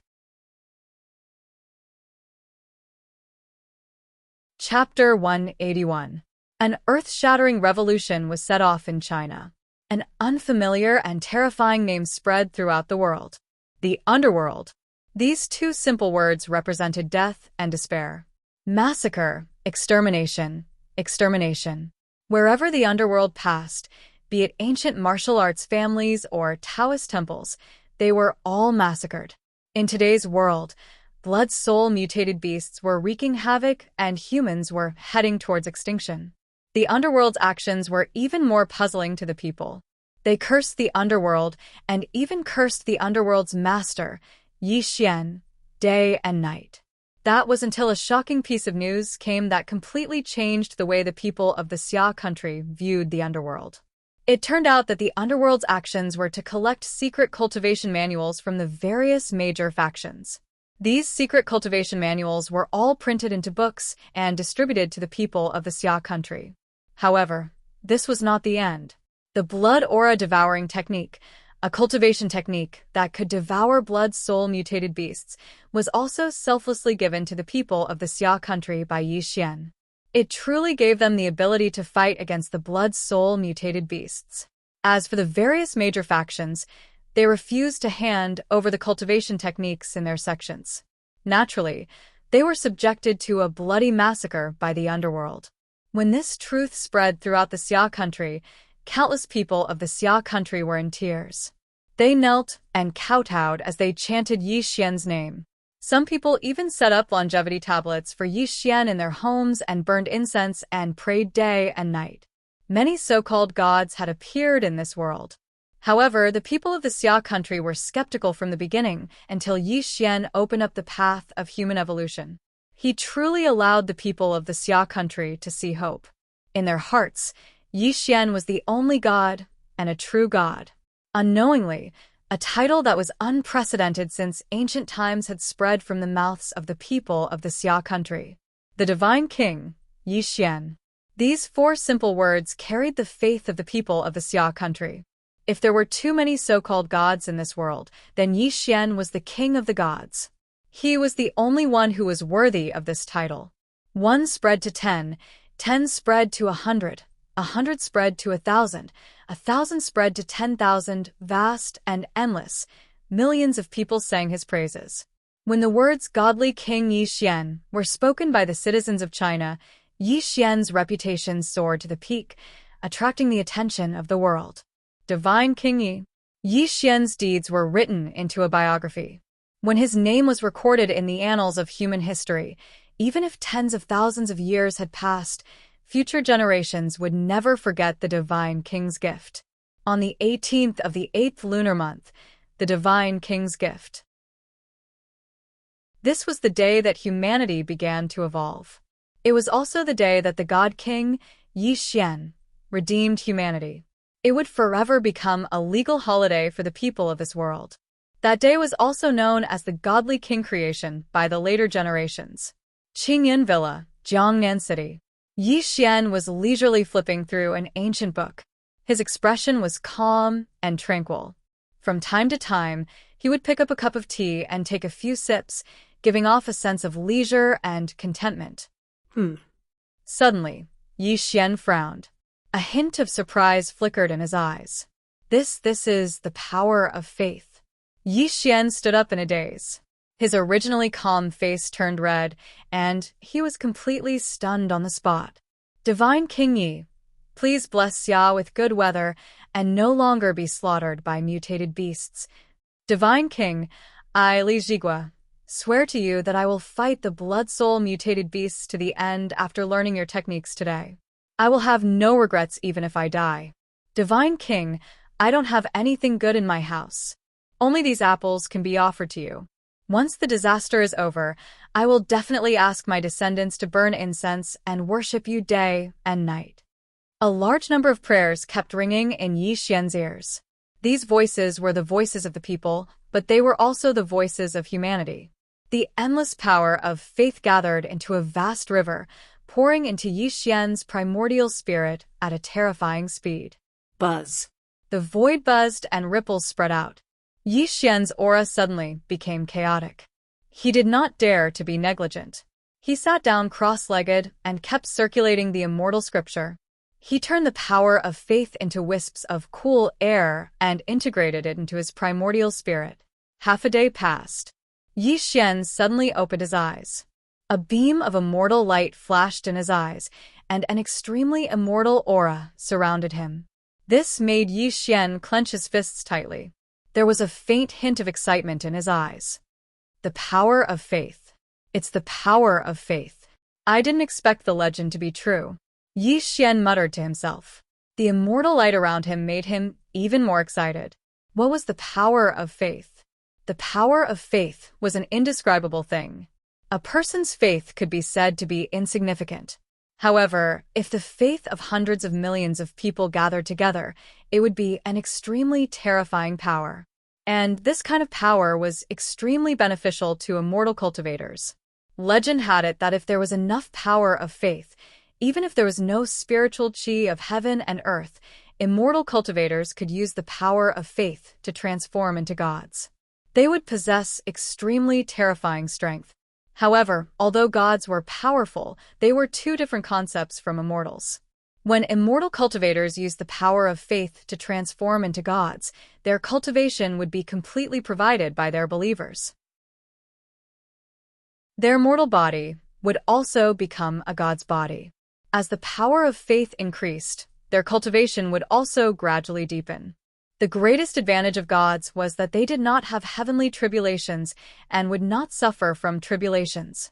As long as heaven and earth did not perish, gods would exist with the world. However, the heavenly Tao was fair. Although gods did not have to suffer from heavenly tribulations, they still shackled themselves. If there was a day when the power of faith was not supplied, gods would lose all their magic power and eventually disappear. Yi Xian deeply understood that he was too murderous. When he went through the 9 heavens' immortal tribulations, he would definitely experience unimaginable tribulations. Perhaps he would fall in the 9 heavens' immortal tribulations if he made a mistake. If he used the power of faith to transform into a god, it could be said that he could completely solve this problem. However, Yi Xian did not want to do so. Yi Xian was an extremely stubborn person. He believed in the principle that his fate was in his own hands and not in the hands of heaven. If he transformed into a god, he could only rely on the people's faith to live. This was definitely not the path he wanted to take. If there was a day when the people's faith in him did not exist, then wouldn't he fall between heaven and earth? Humans could only rely on themselves. Relying on external forces to obtain power was ultimately an illusion. Yi Xian was not misled by the power of faith and made a wrong decision. Although Yi Xian didn't intend to transform into a god, the power of faith wasn't useless. He continuously refined the power of faith into pure energy to nourish his primordial spirit, and even made his primordial spirit pure and flawless. Although there was less than 1/10 of the power of faith left after being refined, the energy in it became extremely pure. After his primordial spirit absorbed it, it would not affect Yi Xian at all. It also made his cultivation in the middle stage of crossing calamity faintly show signs of breaking through to the late stage.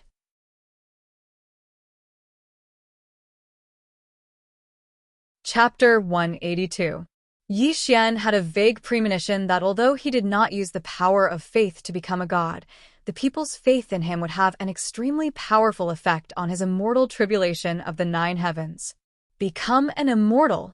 I will definitely become an immortal in the mortal world. Yi Xian clenched his fists tightly. His eyes were extremely determined as he muttered to himself. Only by becoming an immortal would he be able to live forever. Only then could he truly take his first step until he ascended to the 9 heavens and sat on the throne of the celestial emperor. He would be worshipped by all immortals and all living beings. Sir. All of a sudden, Gu Beichen's body was covered in blood. He quickly entered the azure cloud pavilion, and even his voice was trembling slightly. Looking at this scene, Yi Xian snapped out of his thoughts and frowned. What happened? Sir, we encountered a powerful enemy. The 13 members of the underworld were all killed. Fatso Huang was also captured by the enemy. I fought my way out of the encirclement and was lucky enough to survive. Gu Beichen's face was flushed red, and even his voice was trembling. Blood flowed from the corner of his mouth uncontrollably. Yi Xian narrowed his eyes, and a cold, murderous intent flashed across his eyes. He threw a blood-red elixir directly to Gu Beichen, who quickly consumed it. The injuries in his body were gradually suppressed. Speak slowly. I want to know what happened. Yi Xian's expression was slightly sinister. Every member of the underworld that he built was the best of the best. Every loss of a member was a great loss to the underworld, not to mention the death of 13 core members of the underworld. Sir, according to your instructions, the members of the underworld were divided into 4 groups. As Gu Beichen spoke, Yi Xian's expression gradually became extremely cold. An extremely terrifying murderous intent bloomed around him, causing the temperature of the entire area to drop to freezing point. According to Yi Xian's instructions, the members of Underworld went to the various large factions and exterminated them, collecting a large number of cultivation manuals. In the early stages, some of the ancient martial arts aristocratic families were naturally not a match for Underworld. But when they stepped onto Little Thunderclap, they encountered a great enemy. Just 2 old monks were enough to severely injure Gu Beichen. Although Fatso Huang was full of tricks, he did not expect the Lesser Thunderclap Temple to be so powerful that he was captured by the other party. As for the 13 members of the Mansion of the Dead, they died tragically in the Lesser Thunderclap Temple. Bang! With a loud bang, Yi Xian turned the stone table in front of him into dust with a single palm strike. An extremely terrifying aura of viciousness circled around him. When he opened and closed his eyes, an extremely vicious light flickered within them. You dare to kill my men? If I don't grind your bones to dust, how can I relieve the hatred in my heart? Yi Xian said cruelly. He was clearly enraged. Junting, your subordinate is here. Gather the members of Underworld in Jiangnan City and follow me to the Lesser Thunderclap Temple. If we don't kill all of these old bald donkeys, won't it show that Underworld is easy to bully? Yes, sir. The short conversation between the two made Gu Beichen hesitate. He wanted to say something but stopped himself. He said, Sir, Fatty Huang is in the hands of these bald donkeys. I'm afraid. If Fatso Huang is killed, I'll let them have a taste of what it means to live a life worse than death, Yi Xian said coldly. The Lesser Thunderclap Temple was located in the southwest. In the divine land of the Xia Kingdom, it had stood tall for thousands of years. Legend had it that in the distant past, when the spiritual energy of heaven and earth still existed, the Lesser Thunderclap Temple had a Buddha in charge. His dharma spread throughout the world, causing the people of the world to revere the Lesser Thunderclap Temple. However, with the arrival of the end of the world, the Lesser Thunderclap Temple gradually faded away from the world of mortals. There was a saying that a starving camel was still bigger than a horse. Even with the end of the world, the foundation of the Lesser Thunderclap Temple was not something that other forces could compare to. Flowers bloomed in the warm spring, and the temple was peaceful. The sound of the evening drum and morning bell could be heard. The chanting of sutras could be heard in the temple, causing one to feel as if they had fallen into a pure land of Buddhism. Inside the temple, an old monk with a sorrowful expression who looked to be over 100 years old kept twirling the prayer beads in his hand. He was reciting a diamond sutra that had been passed down for a long time. Senior Brother Pudu, this Yi Xian's cultivation is terrifying. He even spread the blood-chi devouring technique to the world. The mortals in the outside world call him Divine King Yi. If I'm not mistaken, he should have already stepped into the ranks of immortal cultivators. We killed his people and imprisoned his subordinates in the demon suppression tower. I'm afraid he won't let this go. An old monk in his 60s frowned. His face was filled with worry as he spoke in a sorrowful voice. Although we've obtained the blood-chi devouring technique, we've only just started cultivating it. We're still far from reaching the golden elixir realm. If Divine King Yi comes knocking on our door, won't our lesser Thunderclap Temple's thousands of years of heritage be destroyed? Another old monk said worriedly. Junior brother Pudu, is he worthy of being called the Divine King? He's just a demon, the old monk Puhong roared angrily. That's right. This Yi Xian massacred all the major forces at the peak of Mount Wu. It's a demon's way of doing things. Moreover, according to the rumors in the outside world, this Yi Xian has massacred countless innocent lives. How can he be worthy of being called the Divine King? Another old monk said hatefully. Ba, it's good, it's good. The Buddha beads in Pudu's hand stopped spinning. He slowly opened his eyes and stopped chanting. The sorrow on his face deepened. This Yi Xian has killed too many people. He wants to wipe out all the forces in the world and create an epic of his own. Our lesser Thunderclap Temple seeks salvation for all living beings in the world. Even if our temple is destroyed, we will never compromise with the demon, the old monk Pudu said sorrowfully. Senior brother, you have to think twice before you act. Our lesser Thunderclap Temple is definitely not his match, the old monk Puji said with a trembling voice. Thud, thud, thud. Suddenly, a series of hurried footsteps came from afar. A young novice monk quickly walked in front of the old monks. His forehead was covered in cold sweat, and his face was extremely pale. Grandmasters, bad news. That Divine King Yi is leading the underworld toward our lesser Thunderclap Temple. The young novice monk cried out in fear. If one listened carefully, they would notice that his voice was trembling greatly. Ba, it seems that it's time to show the power of our lesser Thunderclap Temple. The old monk Pudu put his palms together, and his voice was vast and mighty. Senior brother, are you going to use the demon-subduing pestle? The old monk Puji asked with a trembling voice. Senior brother, you can't do that.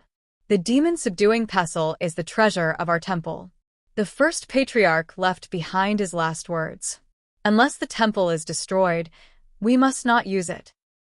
That's right. Why don't we return Divine King Yi's subordinates? At most, we'll give Divine King Yi the Buddhist secret scriptures as compensation. It won't be too late to kill the demon after we've mastered the blood-chi devouring technique. Ba. The old monk Pudu chanted the name of Buddha and said in a sorrowful voice, what's to come will come. Even if our lesser Thunderclap Temple is willing to bow down to Divine King Yi, he's a murderer.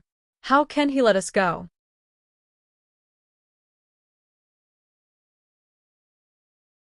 Chapter 183. As soon as Kitagarbha finished speaking, the other old monks present were stunned. Obviously, they knew that Yi Xian would never let the little Thunderclap Temple off just based on his style of doing things. Moreover, 13 members of the underworld had died in their hands. This was an unsolvable situation. Dong, dong, dong. 81 bells rang in the little Thunderclap Temple. A golden light shrouded the little Thunderclap Temple, and the sound of Buddhist chanting could be heard from all directions. On this day, the demon-subduing golden pestle finally appeared.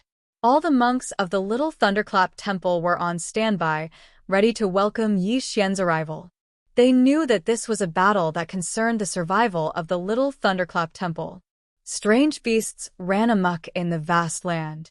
Floating corpses could be seen from time to time in the wilderness, being torn apart by strange beasts. The wind and sand filled the sky. Yi Xian's expression was unperturbed as he walked forward against the wind and sand. Behind him were dozens of members of the underworld. Their faces were filled with cold, murderous intent. The strange beasts howled and fled pathetically. There was no need for Yi Xian to make a move. Just the murderous aura released by the members of the underworld was enough to make these strange beasts flee in all directions. Clearly, these strange beasts could also sense that this group of humans was not to be trifled with. Sir, the little Thunderclap Temple is just 10 miles ahead. Should we kill our way there? Gu Beichen asked in a low voice, unable to suppress the murderous aura in his eyes. Huh? Yi Xian's lips curled into a cruel sneer. He looked at the little Thunderclap Temple in the distance and said in a strange and cold voice, "Interesting. I didn't expect that the little Thunderclap Temple still has a spiritual weapon left in this world." Yi Xian took a step forward and suddenly disappeared from Gu Beichen and the other sight. Gu Beichen's expression changed as he quickly called out to Jun Ting and the members of the underworld to speed up and rush towards the little Thunderclap Temple. Little Thunderclap Temple. The temple's doors were wide open. A large number of monks were holding sticks and waiting for battle. However, everyone's faces were slightly pale because they knew what kind of terrifying existence they were about to face. Woo woo woo. Yellow sand blew across the sky as a slender figure walked out of the sandstorm. His jet-black hair fluttered in the wind as his black, ancient robes rustled. Although there was no aura around him, it was as if a towering mountain was pressing down on them. It made the monks feel as if they could not catch their breath. Tap, tap, tap. Yi Xian slowly walked over until he stood in front of the small Thunderclap Temple. A smile appeared at the corner of his mouth. "I have to say, your little Thunderclap Temple sure has guts for daring to kill someone from my underworld." Yi Xian's voice was calm, but it reverberated in the sandstorm. When he opened and closed his eyes, a sinister light flashed past, causing the monks guarding the entrance of the temple to unconsciously retreat. Amitabha, good indeed. A loud Buddhist chant was heard, causing the monks to stop retreating. They quietly tightened their grip on the sticks in their hands. Divine King Ye's fame is unparalleled. Today, you've graced our little Thunderclap Temple with your presence. Divine King Ye, please enter the temple for a chat. Old monk Pudu's sorrowful voice came from the temple, causing the monks guarding the entrance to make way for him. At that moment, Yi Xian smiled as he strolled into the little Thunderclap Temple. The monks on both sides lowered their eyes.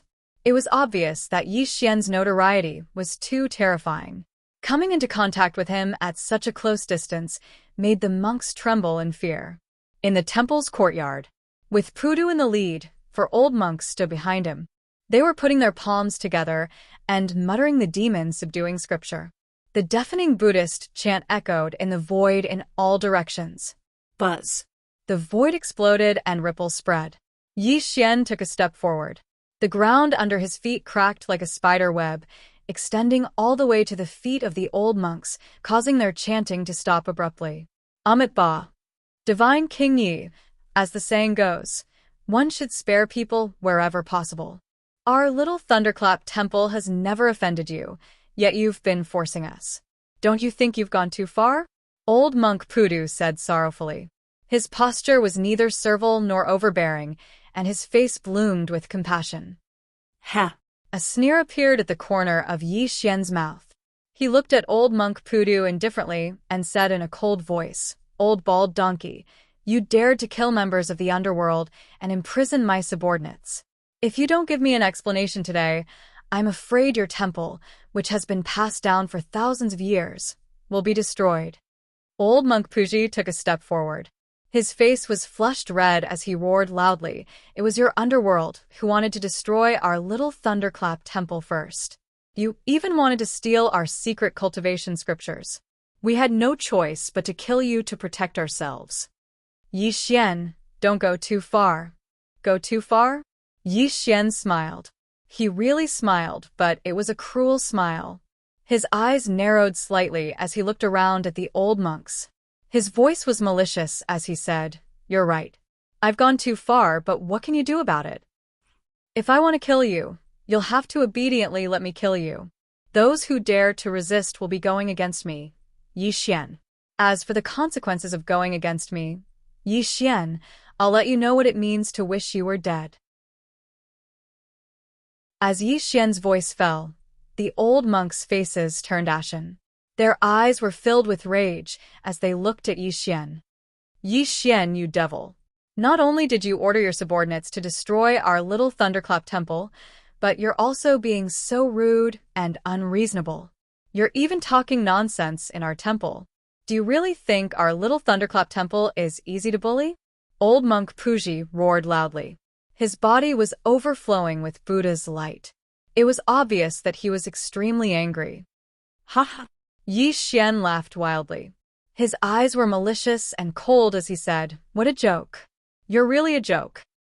In this world, there's only the strong and the weak. Where does right and wrong come from? You don't even understand this. This so-called Little Thunderclap Temple has been standing in the Divine Prefecture for thousands of years.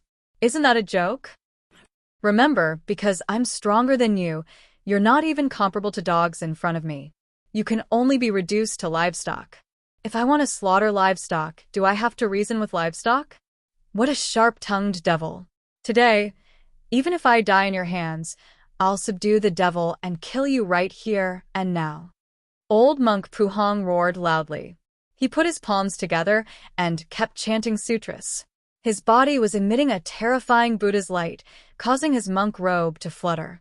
He suddenly raised his Buddha's light hands and violently slapped toward Yi Xian. "You're just an ant. You don't know the power of heaven. Die." Yi Xian said cruelly. When he took a step forward, the earth shook violently. The ground under his feet instantly collapsed, and he suddenly appeared in front of old monk Puhong.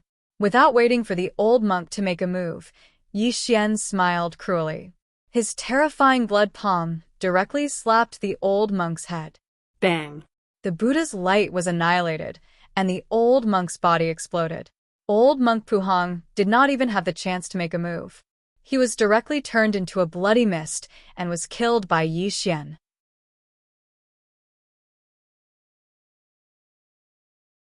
Chapter 184. He was cruel, ruthless, and merciless. The strong smell of blood drifted in the air, causing a large number of monks to cry bitterly. They looked at Yi Xian with hatred and fear in their eyes. They even trembled as they chanted the Rebirth Sutra to expiate the souls of the dead old monks. Amitabha. Kitagarbha put his palms together and chanted the name of Buddha. His face was sad and calm. He did not show too much sadness because of his junior brother's death, as if all of this was within his expectations. In the past, Kitagarbha Bodhisattva swore that he would not become a Buddha until hell was empty.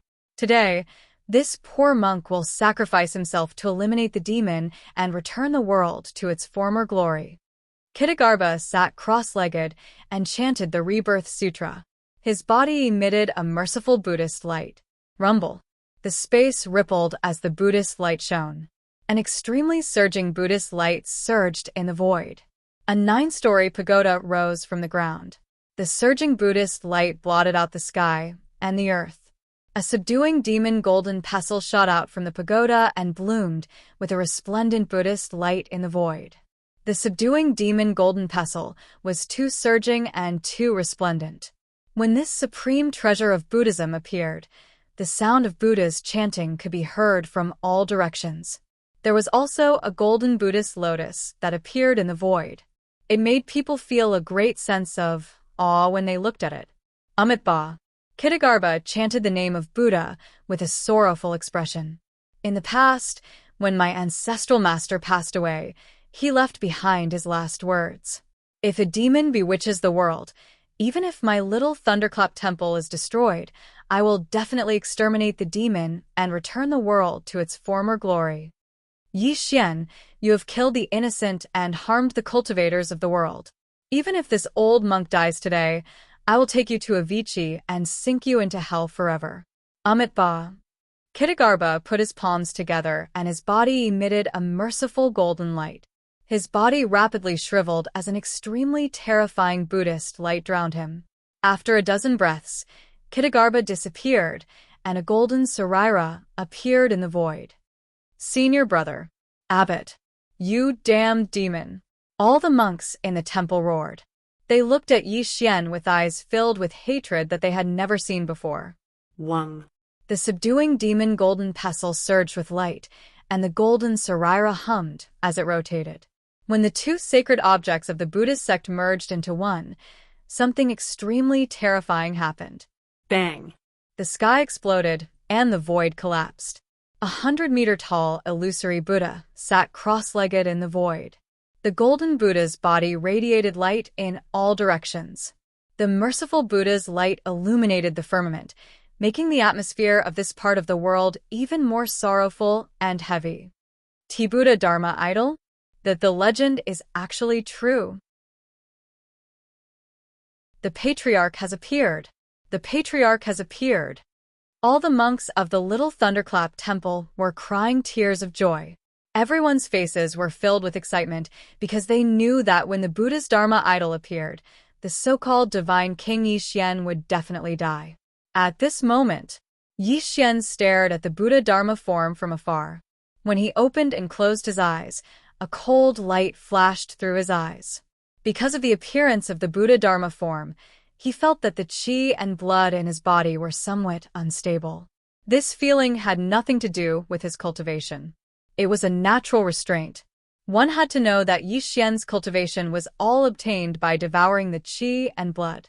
His hands were stained with the blood of millions of living beings. The resentment and anger around him were extremely strong. Since ancient times, Buddhism and demons had been incompatible. In the distant past, when the spiritual energy of heaven and earth was rich, people like Yixian who had killed too many people would be suppressed by the Buddhist sect's Dharma when they encountered an eminent Buddhist monk. It was normal for Yixian to have such a feeling. Life is like a fog, and also like a dream. Fate arises and perishes. The Buddha Dharma form put its palms together and recited a sutra. Golden lotuses rose in the void, and thousands of chanting sounds faintly came from all directions. Benefactor, you have killed too many people and have stepped onto the demonic path. If you can put down your butcher's knife and wholeheartedly convert to Buddhism, you will be free and unfettered. The Buddha Dharma form spoke tirelessly, and the Buddha's light shone down.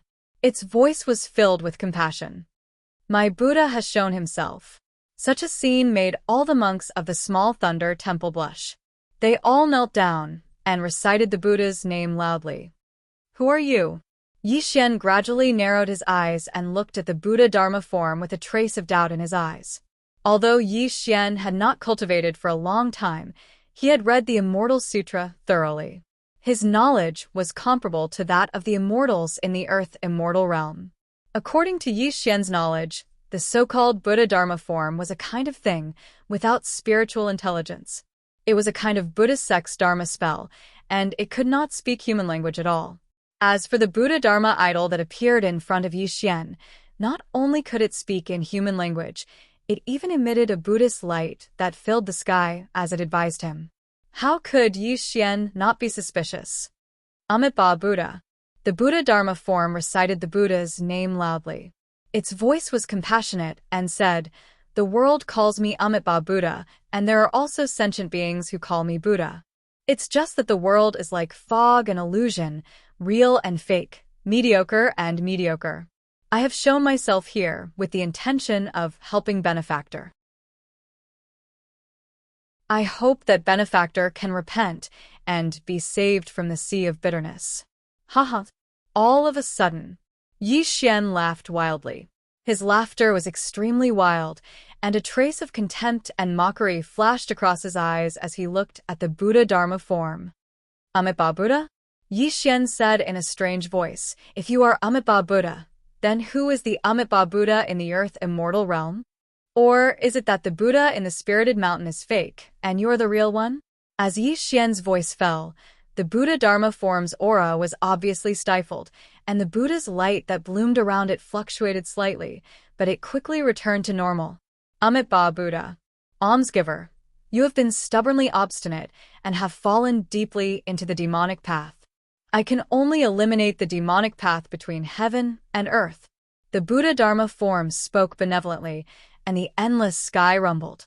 The terrifying Buddha's light covered the sky and the earth, as if it would kill Yixian in the next moment. Yixian did not show any fear, and his smile was extremely mocking. He said, "Interesting, very interesting. I am standing right here, and I would like to see what kind of abilities you, Amitabha Buddha, have. Buddha, please exorcise this demon and return peace to the world," Monk Pu Hua cried out loudly. "Buddha above, please show the world. This Yi Xian wants to destroy the 1,000-year-old heritage of the small thunder temple. For the sake of the Buddhist heritage not to be severed, please take action and exorcise this demon." Many monks put their palms together and kept praying to the Buddha Dharma form. Unfortunately, under the praying of many monks, the Buddha Dharma form did not attack Yi Xian, even though it was emitting boundless Buddha's light. This puzzled all the monks of the small thunder temple. "Amitabha Buddha, almsgiver Yi, you have committed grave sins and killed many people. If you can convert to Buddhism, it is not too late." The Buddha Dharma form's voice was sorrowful, and it was still trying to persuade Yi Xian. However, in Yi Xian's eyes, the Buddha Dharma form was already panicking and was just putting on an act.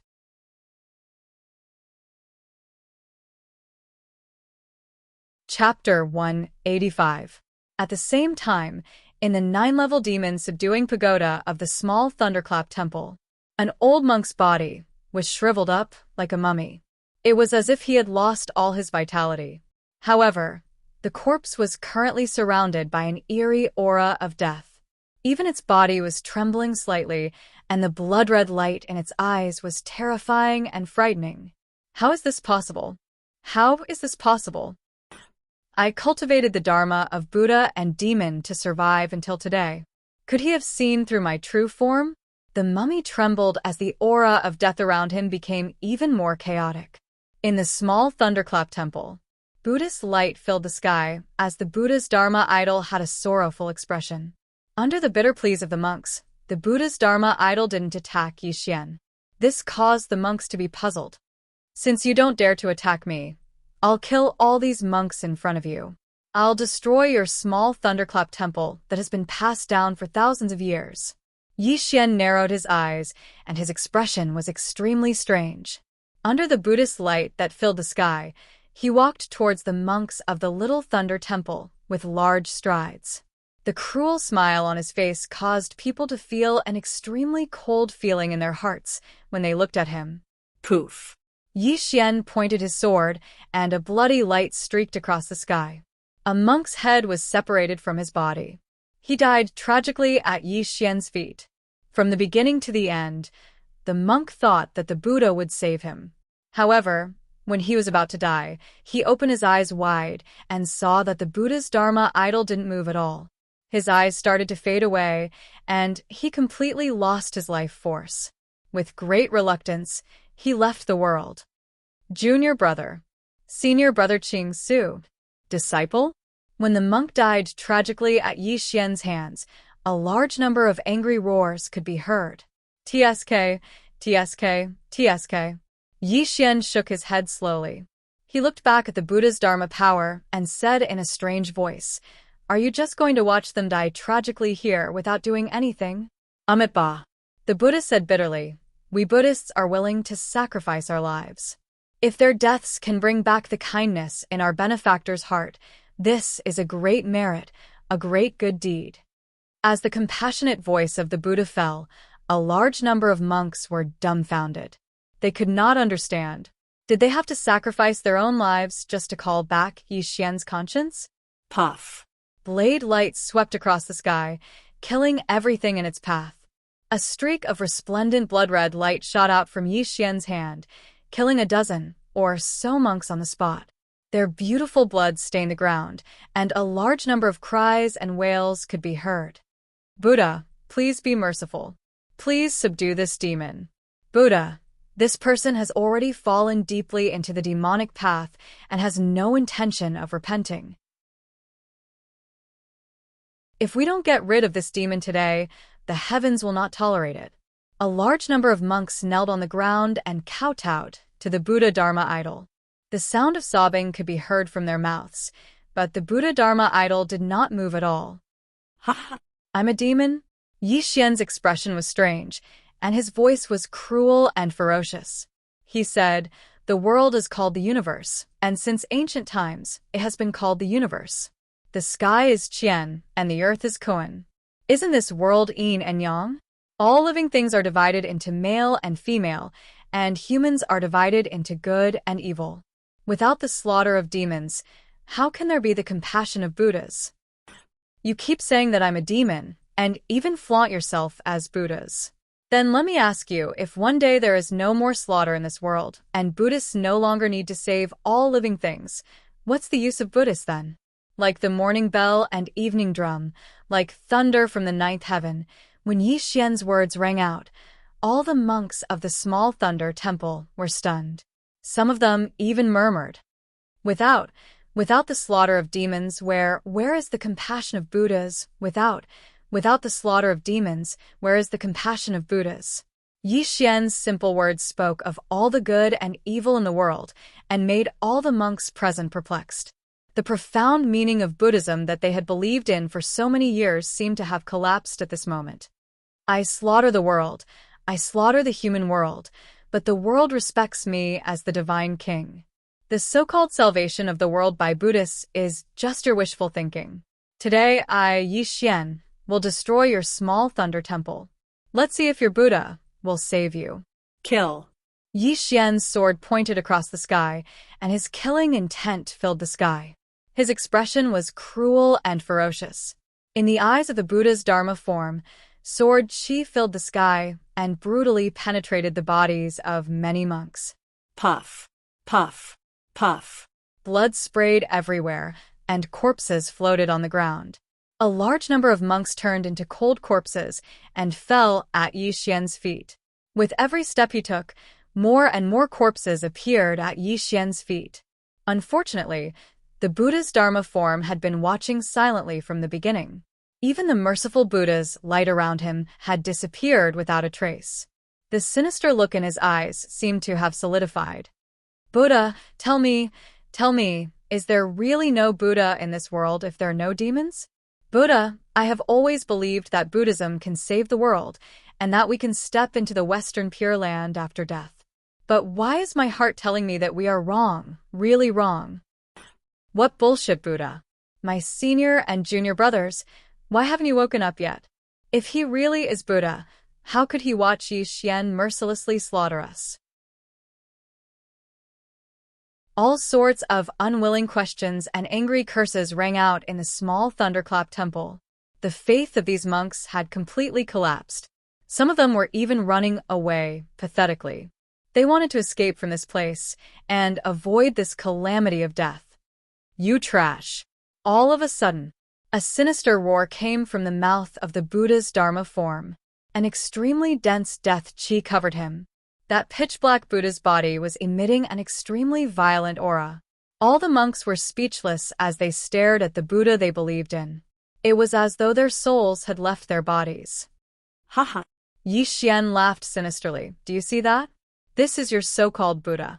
This is his true face. I'm impossible. Why is this happening? A large number of monks murmured in fear. They could not believe what they were seeing. At this moment, the Buddha's Dharma form was surrounded by the death qi. The merciful face was gone, and the way it looked at Yi Xian was filled with a fear that had never been seen before. Yi Xian, I have to say that since you can see through my Dharma form, your cultivation base must be above mine.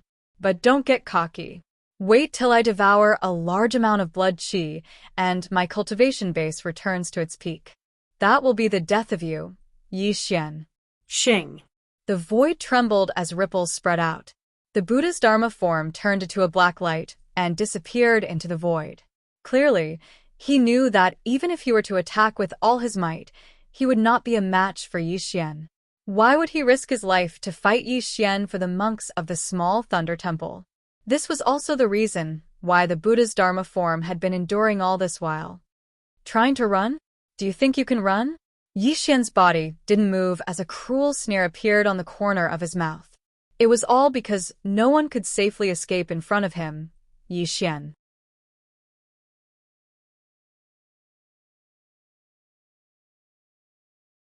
Chapter 186. Sir.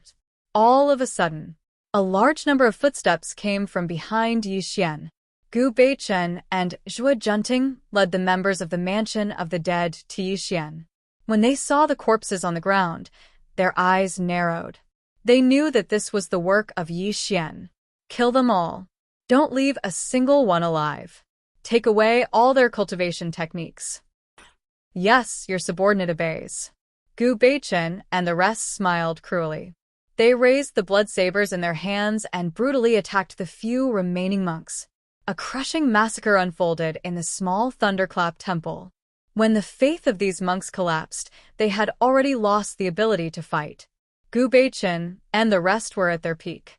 In less than an hour, they had slaughtered everyone in the small Thunderclap temple and looted a large number of cultivation secret manuals from the Sutra depository. While Gu Beichen and the rest were massacring the temple, Yi Xian had already walked into the Demon Suppression Tower with his hands behind his back. Demon Suppression Tower. As the name suggested, it was the place where the small Thunderclap temple suppressed evil spirits. The small Thunderclap temple had stood tall in the Divine Continent for thousands of years. In that distant era, it was one of the most outstanding Buddhist sects in the world. The Demon Suppression Tower's reputation was feared by countless evil spirits. The Demon Suppression Tower was divided into 9 levels. From the first level to the 9th level, all the famous evil spirits of the past were suppressed. The world had changed, and time had changed. With the passage of time, the spiritual energy of heaven and earth no longer existed. The evil spirits that were once imprisoned in the Demon Suppression Tower had long turned into skeletons under the erosion of time. This caused the entire Demon Suppression Tower to be deathly silent. On the first level of the Demon Suppression Tower, in a dark cell, there was an unpleasant smell.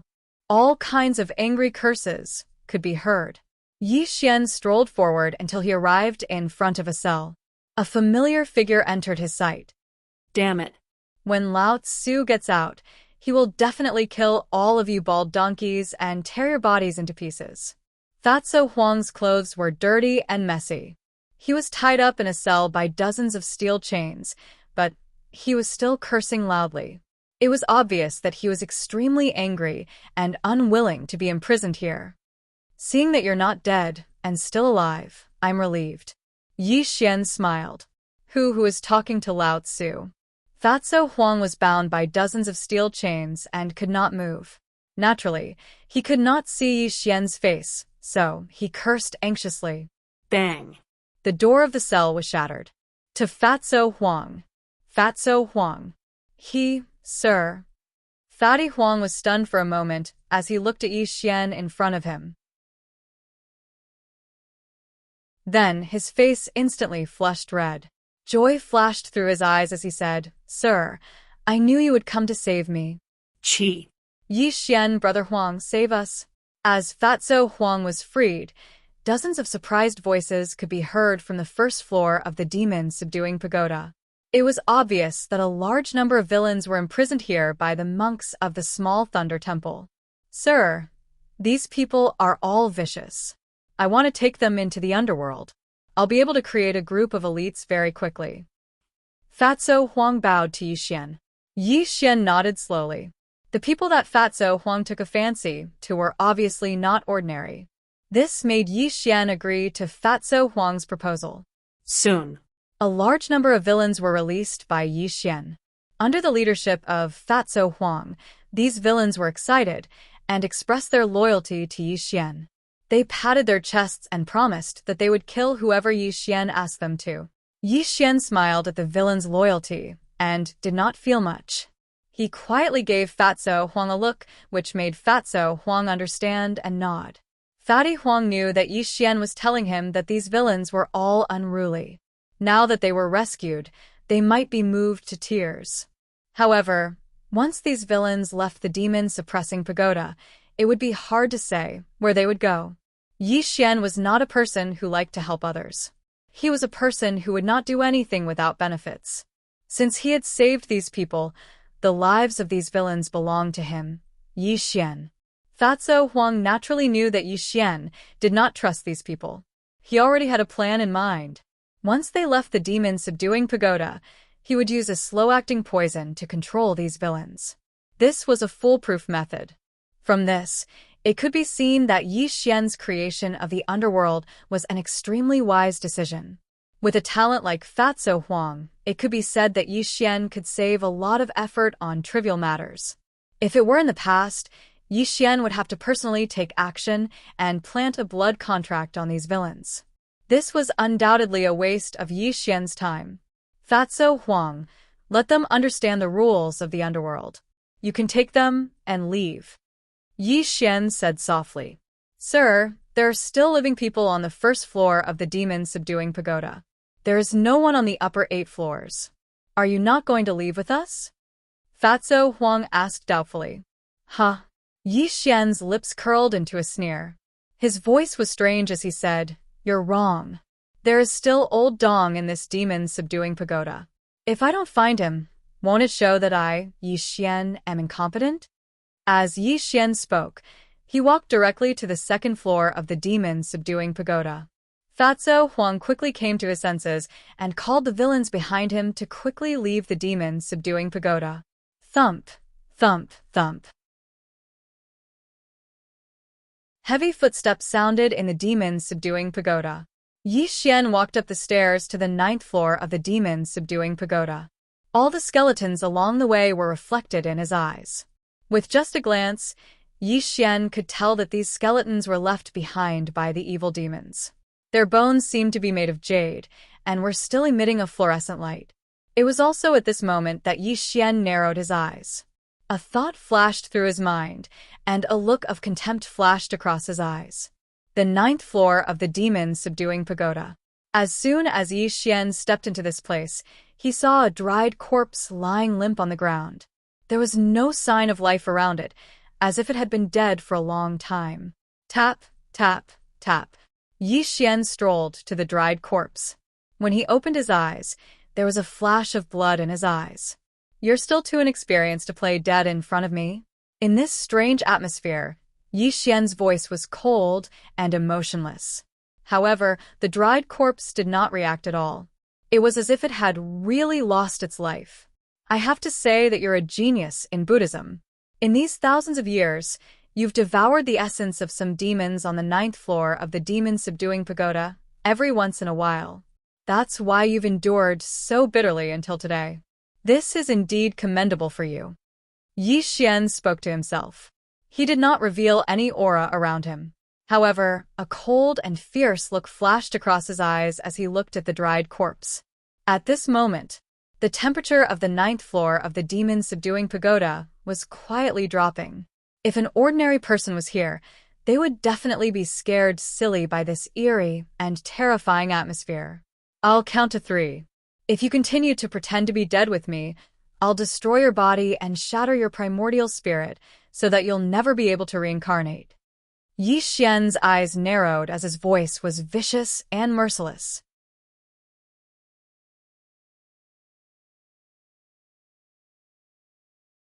Chapter 187. Crack, crack, crack. The sound of joints cracking could be heard, and the lifeless mummy finally moved.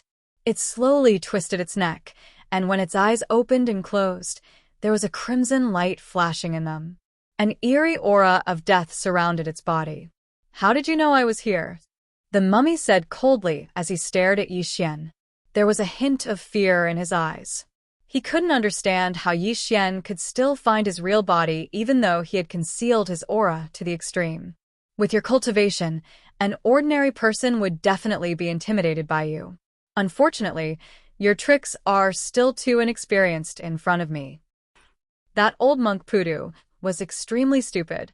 He sacrificed himself to summon the subduing demon Golden Pestle, but he didn't know that the subduing demon Golden Pestle was your Dharma artifact. His flesh and blood essence were all devoured by you. Yi Xian spoke tirelessly as if he was talking about a very ordinary matter. However, his words caused the mummy's aura to become chaotic, and the aura of death around him became even more intense. The world is at the end of its days, and there is no spiritual energy. This poor monk didn't expect that someone like you would appear in this world. However, do you think you can kill me just because you found my real body? The mummy slowly got up. His gloomy, blood-red eyes were too cold. He slowly retreated, and the angry cries of the dead souls could be heard around him. His dry lips parted slightly, as if he was smiling at Yi Xian. I cultivate the Buddhist and demon dharma, and I have obtained the blood-chi devouring technique that you spread to the world. It won't be long before I devour endless blood-chi. My cultivation will return to its peak, and I will be able to seek the legendary Tantian immortal path. The mummy laughed. His 7 orifices were bleeding, but his blood was as black as ink. His white eyes were sinister and terrifying. An extremely obscure energy fluctuation bloomed around him, and a 5-elements array appeared under his feet. The power of the array caused the space around him to distort slightly. The 5-elements teleportation array was built by ancient immortal cultivators. It can teleport thousands of miles in an instant. This poor monk has to thank you. If it weren't for your blood-chi devouring technique, this poor monk wouldn't have been able to refine the blood-chi in my body to activate this array. 1. The 5 phases teleportation formation shone brightly, and the space around it twisted until the corpse became illusory. In the blink of an eye, it vanished from Yi Xian's sight. Clearly, the mummy was already prepared when Yi Xian stepped into the demon-suppressing pagoda. Even if Yi Xian found it, it could quickly escape from this place. Can you leave?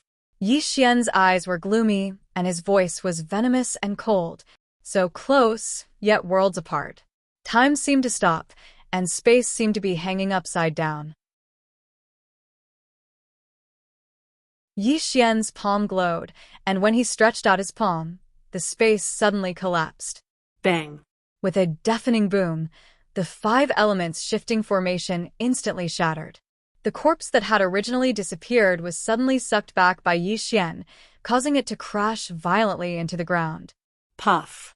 A mouthful of pitch-black blood spurted out from the mummy's mouth. Its shriveled body was trembling, and its eyes were wide open. It looked at Yi Xian with extreme fear in its eyes. No. Impossible. Divine ability. It's actually a divine ability? What is your cultivation level? Could it be that you're that legendary great cultivator?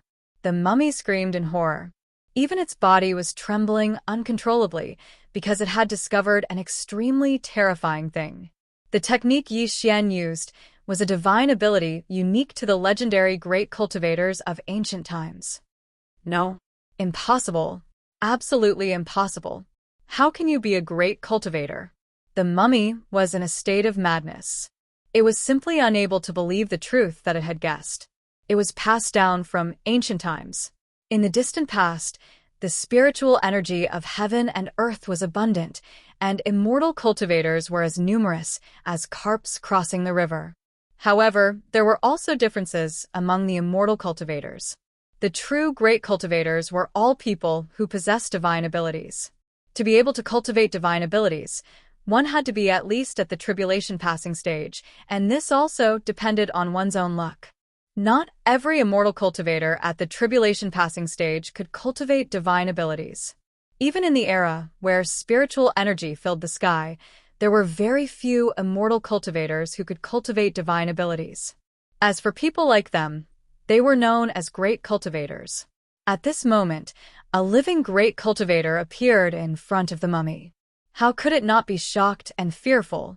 Not to mention that the spiritual energy of heaven and earth did not exist now.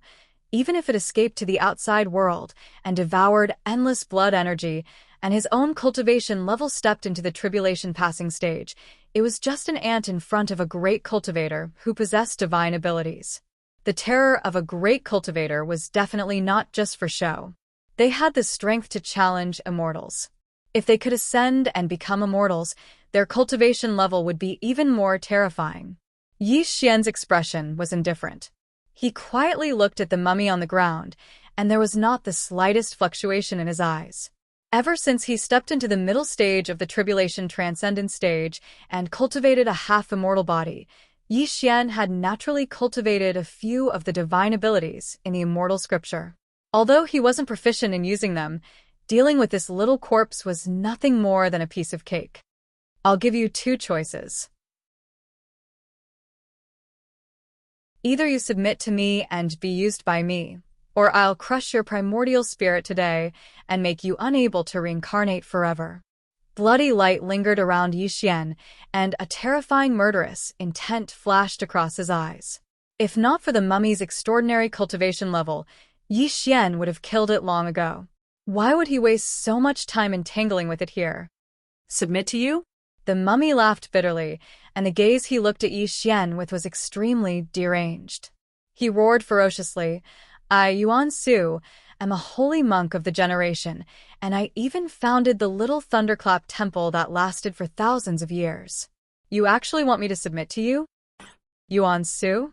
Yi Xian was slightly stunned. Although he guessed that this mummy was a monk of the little thunderclap temple, he did not expect the mummy's true identity to be the founder of the Little Thunderclap Temple. Although Yi Xian had never taken the Little Thunderclap Temple seriously, he knew a thing or two about the founder's name. Legend has it that thousands of years ago, when the world was about to enter the Age of Dharma, there was a barefoot monk who walked the divine continent. This monk subdued demons, and his dharma was unfathomable. He even founded the Little Thunderclap Temple, which was revered by the world. The mortals of that era called him the Holy Monk. This holy monk was called Yuan Su, and he was an extremely amazing genius. In his era, this person's cultivation level had even stepped into the nascent soul stage. It was not until the Age of Dharma that he passed away in the Little Thunderclap Temple. However, Yi Xian did not expect that the ugly mummy in front of him was not only the holy monk of that era, but that it had devoured the essence of evil spirits for thousands of years and was barely able to survive until now. If this matter were to spread to the outside world, the world would probably think it was a fantasy. Perhaps sensing Yi Xian's doubts, Yuan Su's body was surrounded by an aura of death, and a bloody light bloomed faintly. The originally shriveled body gradually became plump. After a dozen breaths of time, the terrifying mummy had disappeared, and a handsome young monk appeared before Yi Xian's eyes.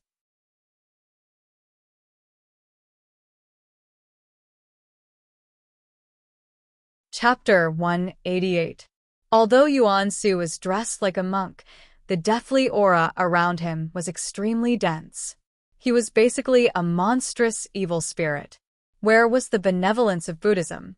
Yi Xian, you didn't expect that a holy monk of a generation would fall to such a state, did you? Yuan Su laughed miserably as he stared at Yi Xian. His eyes were filled with jealousy, venomous hatred, and a deep sense of unwillingness. When these emotions intertwined, it made Yuan Su look even more ferocious and terrifying.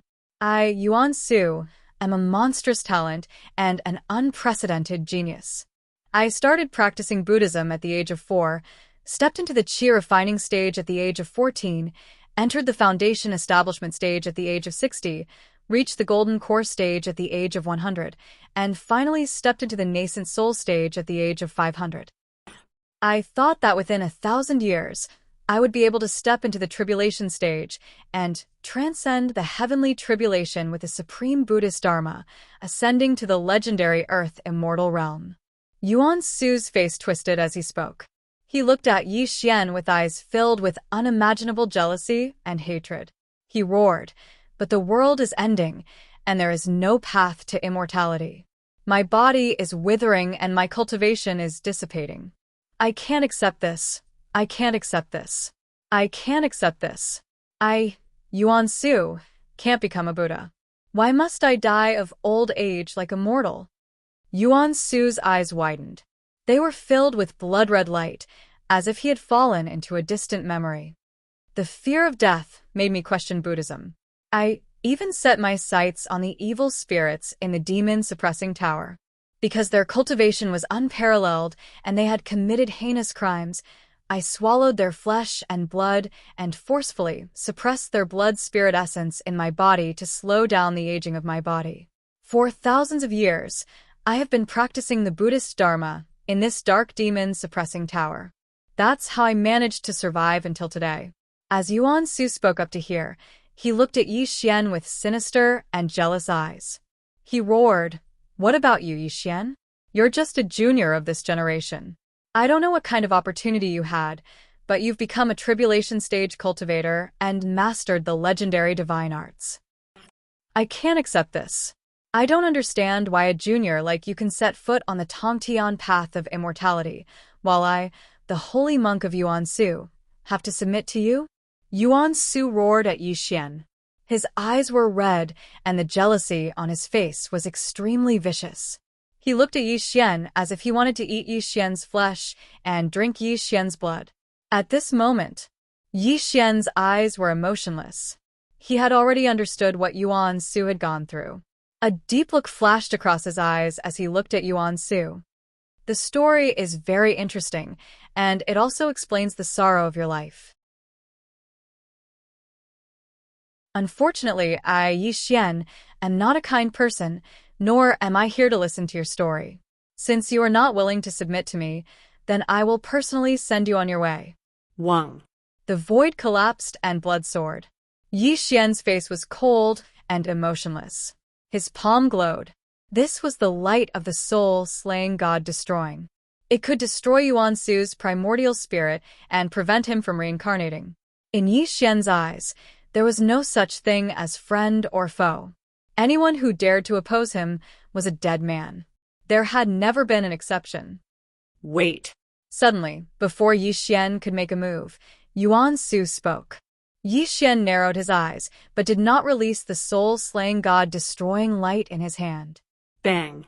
Under Yixian's gaze, Yuan Su's vicious expression disappeared. His expression was very calm, so calm that there were no ripples. He knelt on the ground and kowtowed 3 times to Yixian. I am willing to submit to you, but you have to promise me one thing. If you ascend and become an immortal in the future and are no longer in this world, I hope that you can impart your skills to me. Yuan Su did not want to die. He really did not want to die. He had bitterly endured for thousands of years, lingering at death's door until he finally obtained the blood-chi devouring technique and could once again embark on the path of immortal cultivation. How could he be willing to die in Yixian's hands? The reason he roared at Yixian just now was to vent the unwillingness and jealousy in his heart. This was because he couldn't accept it. He, a dignified holy monk, actually had to submit to a junior from this world. However, Yuan Su is also very smart. He could recognize reality very clearly. If he did not submit to Yixian, he would only end up dead. In the face of the so-called choice between dignity and life, he chose life. Bang. All of a sudden, before Yuan Su could react, a blood-red light directly slapped him away, causing him to spit out a mouthful of black blood. The Yin light and death chi that surrounded him also exploded with a bang. Yixian strolled over until he was in front of Yuan Su. His broad foot suddenly stomped on Yuan Su's face, continuously crushing it with force. Remember, your life is in my hands. You have no right to negotiate with me. If it weren't for the fact that you still have some use, do you think you would still be alive now? Yixian said sinisterly. Killing intent shot out from his eyes.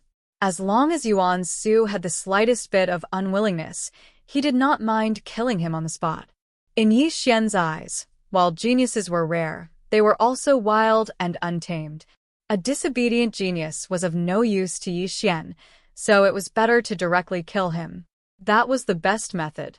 Yuan Su's face flushed red from being stomped on by Yixian. However, he could completely hear the killing intent in Yixian's voice.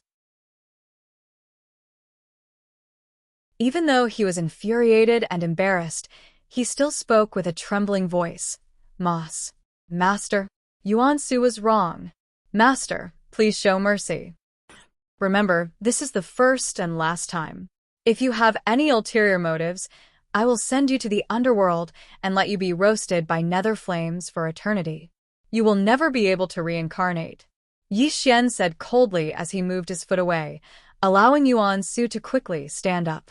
He did not dare to show even the slightest bit of hatred on his face. Hiss! Suddenly, a blood-red talisman shot towards Yuan Su. Before he could even dodge, the blood-red talisman had fused into the center of his forehead. It caused Yuan Su's expression to change drastically, and a wisp of despair appeared in his eyes. This is a blood-red contract. If you work for me loyally, this blood-red contract will be useless. However, if you have any ulterior motives, even if we are thousands of miles apart, I can still destroy your soul. Trust? That did not exist. Not in this lifetime. Yi Xian would never trust anyone. He deeply understood that only by controlling a person's greatest weakness would they not betray him. Take Yuan Su, for example. Thousands of years ago, he was a holy monk who had founded the Little Thunder Temple. However, he was greedy for life and afraid of death. He wanted to embark on the path to immortality. Even if he had to become a Buddha, he would not hesitate. Death was Yuan Su's greatest weakness. Yi Xian had grasped this very well and firmly controlled him. Now leave this place with me, Yi Xian said indifferently. He turned and walked out of the demon suppression tower. Watching Yi Xian's departing figure, Yuan Su's expression was extremely complicated. In the end, he sighed and quickly chased after Yi Xian. In truth, Yuan Su's so-called submission was only a temporary measure. He was waiting for Yi Xian to let his guard down. Then he would definitely flee. How could he truly recognize Yi Xian as his master?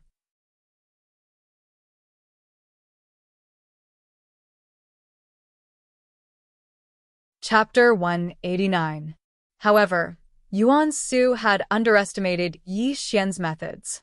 When the blood-red contract fused with his soul, he knew that he had no other choice but to become Yi Xian's servant. Outside the demon-suppressing tower, the members of the underworld were gathering. Behind Gu Beichen was a small mountain of cultivation manuals, while Fatso Huang led a group of villains and waited patiently for Yi Xian's appearance. "Sir has come out," Zhuo Junting reminded everyone. "Greetings, Lord of the Underworld." As Yi Xian walked out of the demon-suppressing tower, a large number of members of the underworld bowed. However, when they saw Yuan Su behind Yi Xian, a trace of surprise appeared in their eyes. They did not know why this monk had walked out of the demon-suppressing tower with Yi Xian. After all, after the massacre by the underworld, there were no survivors in the Small Thunder Temple other than the members of the underworld. "Sir, who is he?" Fatso Huang's eyes turned as he probed Yi Xian. "Fatso Huang, teach him the rules of the underworld. From now on, this person will follow by your side," Yi Xian ordered. "I am Yuan Su. Greetings, brothers." Yuan Su put his palms together and bowed to everyone present. Fatso Huang grinned and patted Yuan Su's shoulder affectionately. He said, "Master, those who can be valued by Sir must be extraordinary. As long as you serve Sir loyally, Sir will not treat you unfairly." Fatso Huang's eyes were sharp. He could tell that Yuan Su's cultivation was extraordinary at a glance. Yi Xian must have entered the demon-suppressing tower for this person. This made him treat Yuan Su with caution. After Yuan Su and the other members of the underworld had introduced themselves, they had officially joined the underworld. Although Yuan Su looked down on these mortals, who asked Yi Xian to be so terrifying. If he showed even the slightest bit of disdain and angered this savage, that was definitely not the result Yuan Su wanted to see. Yuan Su knew how to adapt to the situation, and this made Yi Xian very satisfied. It was also at this time that Gu Beichen came to Yi Xian and said, "Sir, the monks in this Small Thunder Temple have all been killed, and all the secret cultivation manuals in the Sutra Depository have been searched. However, there are still forces like Taoism and Longhu Mountain. I'm afraid they will be extremely difficult to deal with." Gu Beichen wanted to say something but stopped himself. Clearly, if not for Yi Xian, they would not have been a match for the Small Lane Temple. However, the extermination of the sect had just begun. There were many forces like the Small Lane Temple in the Divine Continent. They could not always let Yi Xian do it personally, right? "We are ashamed to let Sir do it personally. We are really useless," Fatso Huang said with a red face. If Wu Juexian had not gone to the west, he could have destroyed the Small Lane Temple alone. "It's because there are too few experts in the underworld." Zhuo Junting sighed. "All right, there's no need to blame yourselves."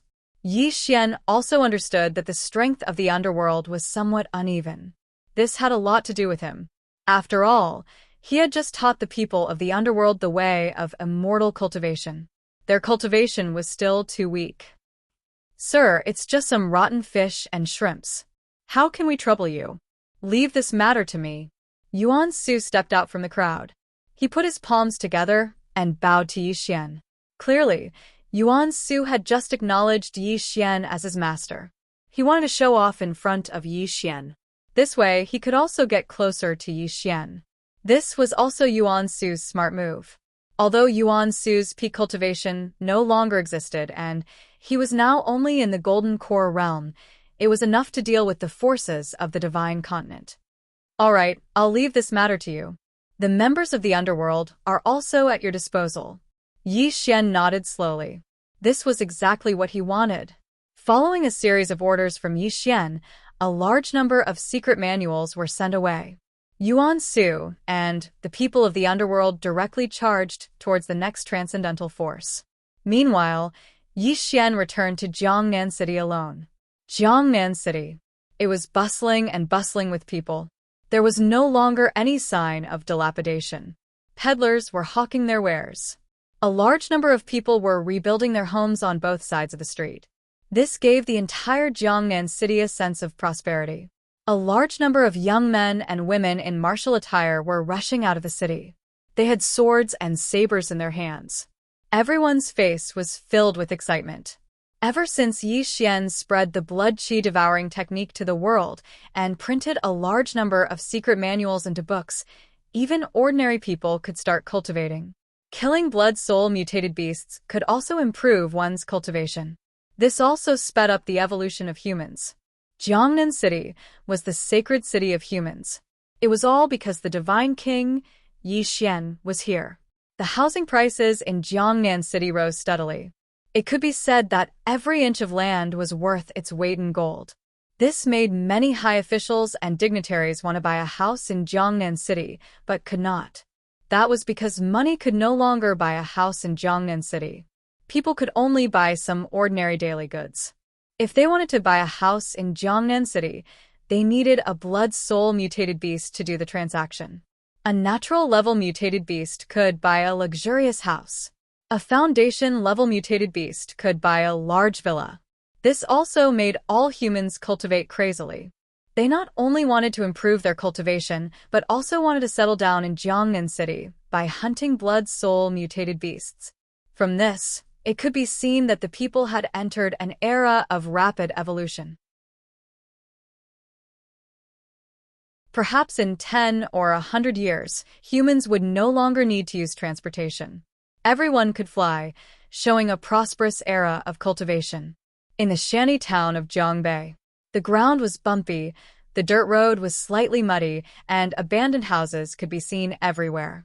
There was no trace of humans. Yi Xian walked forward until he came to a slightly dilapidated house. When he pushed open the rusty iron door, a strange sound came from the narrow courtyard. Creak. The iron door opened, and Yi Xian walked in. His eyes were slightly drifting.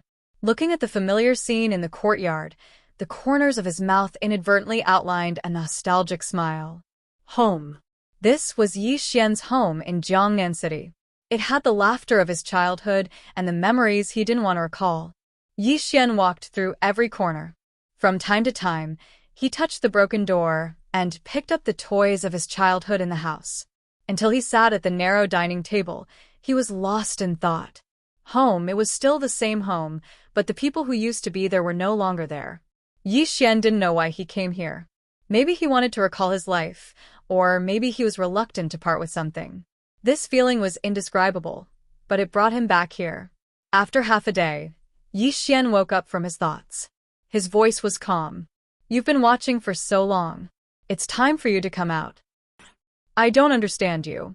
Since you still miss Auntie Yi, why don't you go to the capital to see them?" A weak female voice came from outside the door. She entered the room quietly, and there was confusion in her limpid eyes.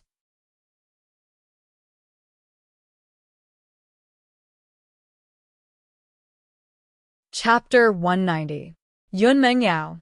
She used to be a teacher of the Sky Blue Academy in Jiangnan City. She had a fairy-like face and a graceful temperament like the East. No matter if she was in ancient times or modern times, she would be a peerless beauty. However, such a graceful woman no longer had the delicate feeling she had in the past. She was dressed in white and held a 3-foot-long sword in her hand. Her hair was tied into a bun, and her skin was like carved ivory. But her stunning face was ruined by a scar, which made people feel pity when they looked at her. The scar on Yun Mingyao's face was very obvious, which ruined her delicate face. But she didn't seem to care.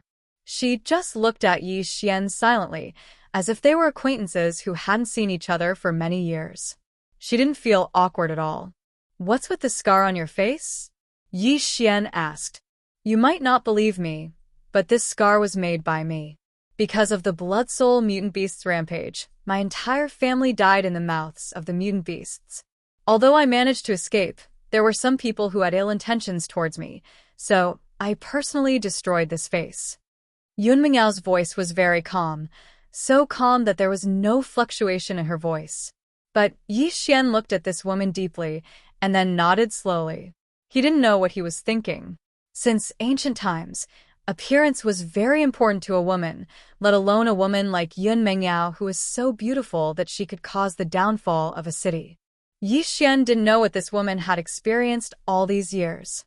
But it was possible that Yun Mingyao had ruined her face with her own hands. There must be a very sad story behind it. "I once went to the capital to visit Aunt Yi and Ling Er. They were a little haggard because they missed you." "Yi Xian, I don't understand. If it were me, I would never abandon them. Are you really so heartless?" Yun Mingyao's voice was cold. "Are you preaching to me? Or are you condemning me for being heartless?" Yi Xian slowly stood up and looked at the sky through the window. His voice was deep as he said, "You should have seen the changes in this world. If I, Yi Xian, was just an ordinary person, I would always be by their side, but I'm not. My existence has caused countless people to stare at me.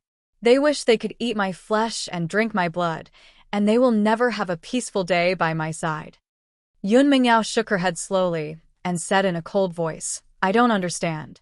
With your current reputation, Divine King Yi, and the fact that you've created a new era, even those so-called deities might not be able to threaten you. What are you afraid of?" "Scared," Yi Xian murmured to himself. Then, he gazed in the direction of Heartbreak Mountain and said, "The world you see is only the tip of the iceberg. There are still many things you don't know about in this world." Yi Xian has never been afraid. It's just that I have no way out.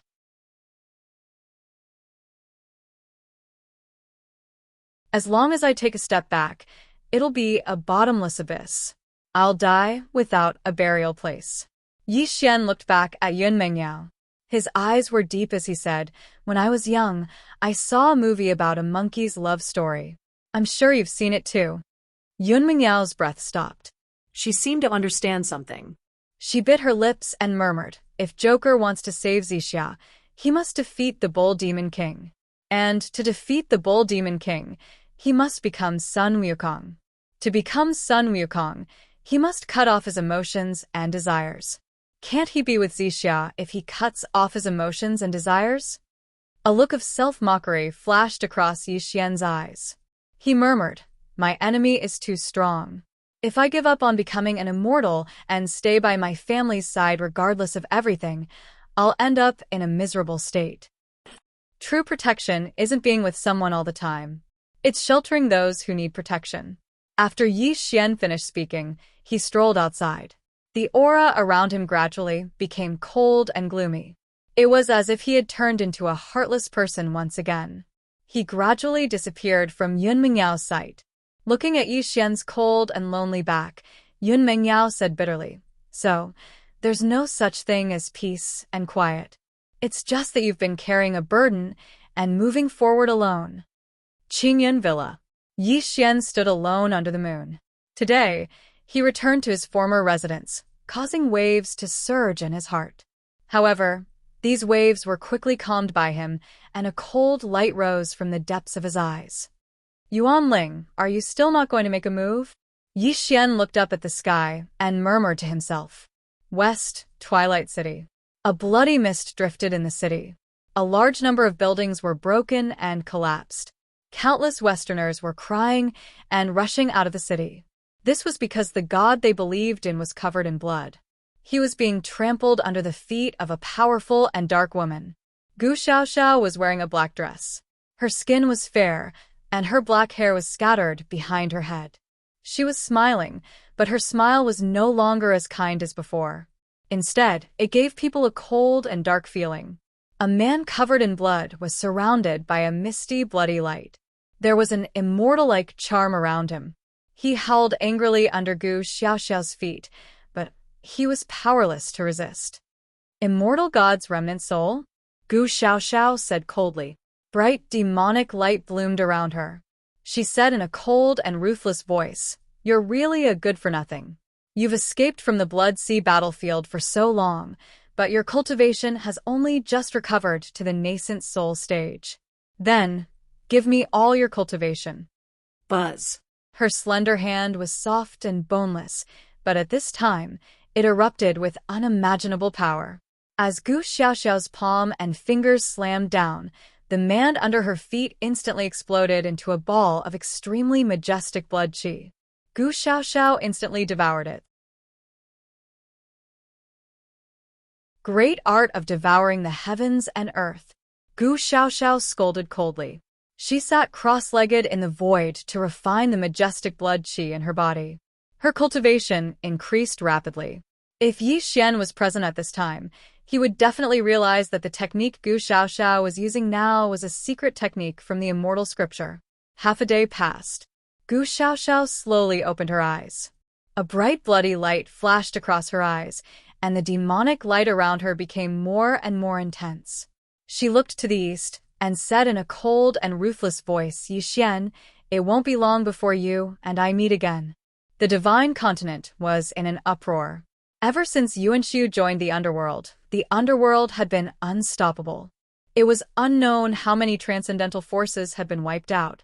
Taoism, Mount Longhu, Prajna Temple, ancient martial arts families, too many forces had been wiped out by the underworld. Their precious cultivation manuals were collected and printed into books, which were distributed to all parts of the Great Xia country by the members of the underworld. If they did not erupt in silence, they would perish in silence. The underworld's actions had finally caused these ancient forces to unite. This was because they knew that if they blindly fought alone, they would only be wiped out by the underworld one by one. Only by uniting all of their forces, they would have the power to fight even if the divine King Yi Xian was behind the underworld. It was not that these ancient forces wanted to fight to the death with the underworld. Instead, the underworld's actions had crossed their bottom line. There was no room for reconciliation.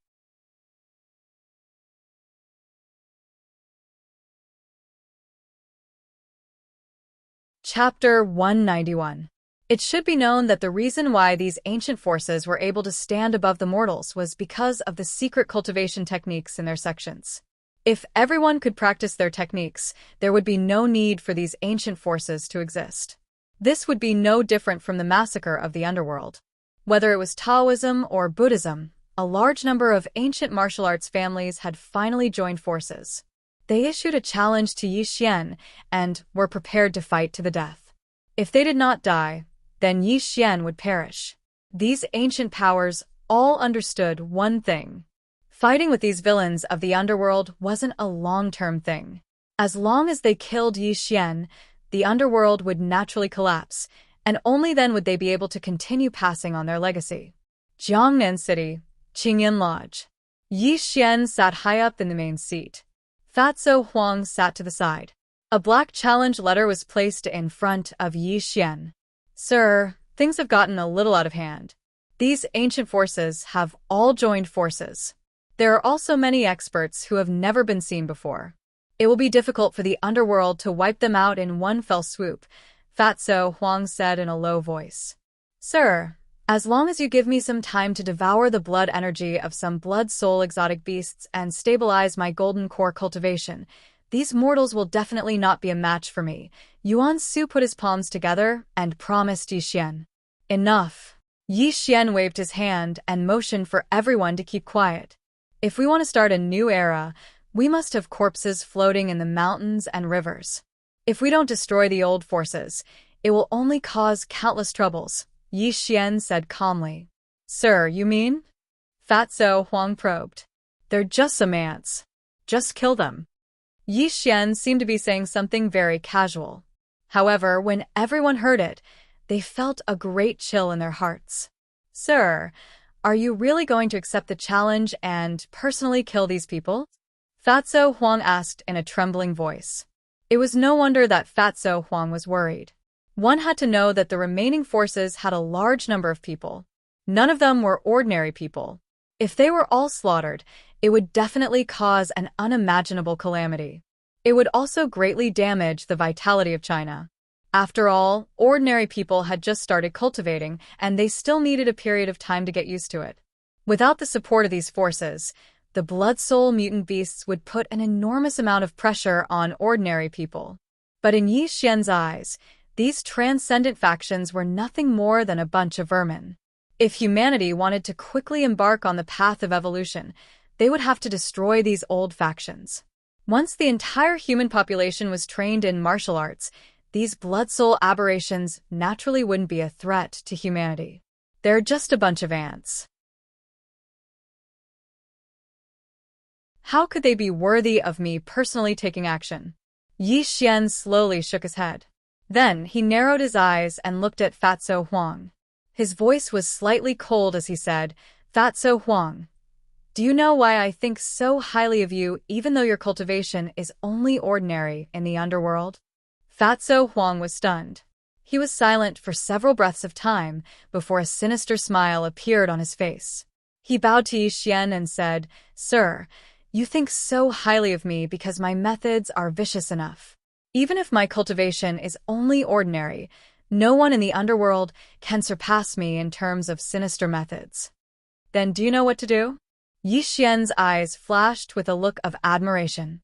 He looked at Fatso Huang with even more satisfaction. They're just some stupid people. How dare they go against the underworld? Even if I don't use force, I will definitely make them die without a burial ground, Fatso Huang said with a strange smile. Good, I'll leave this matter to you. If you do well, you'll be the second deputy palace master of the underworld, Yi Xian said with a satisfied smile. Thank you for your guidance, sir. Fatso Huang cupped his hands and excused himself.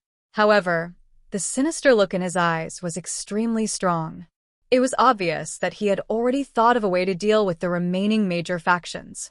Sir, can this Fatso Huang really deal with these factions? Zhuo Junting asked doubtfully. If you want to kill someone, you don't need to use force. Fatso Huang's methods will definitely broaden your horizons, Yi Xian said with a smile. The world was in an uproar as discussions broke out. When the major factions joined forces and released a statement to the outside world, they claimed that Yi Xian had massacred all the cultivators in the world for no reason. His crimes were too numerous to be recorded. They even held a demon-slaying conference on Mount Wuxia under the guise of eliminating demons and defending the Tao. They would fight Yi Xian to the death in 7 days. When this news spread throughout China, the people of the state of Xia cursed at the major factions. This was because Yi Xian was a god in the hearts of the people of the state of Xia. If it weren't for Yi Xian preaching martial arts to the world, how could ordinary people like them embark on the path of cultivation and fight against the blood soul beasts? However, this battle also attracted the attention of the world. Just as the world was wondering if Yi Xian would accept the challenge from the major factions, Fatso Huang led the members of the underworld and quietly took action. The night was like a curtain, dotted with stars. Jiangnan Arsenal. More than 10 large trucks were parked here. A large number of members of the underworld continuously moved out various high-tech weapons and loaded them into the trucks. After 4 hours, the trucks were fully loaded.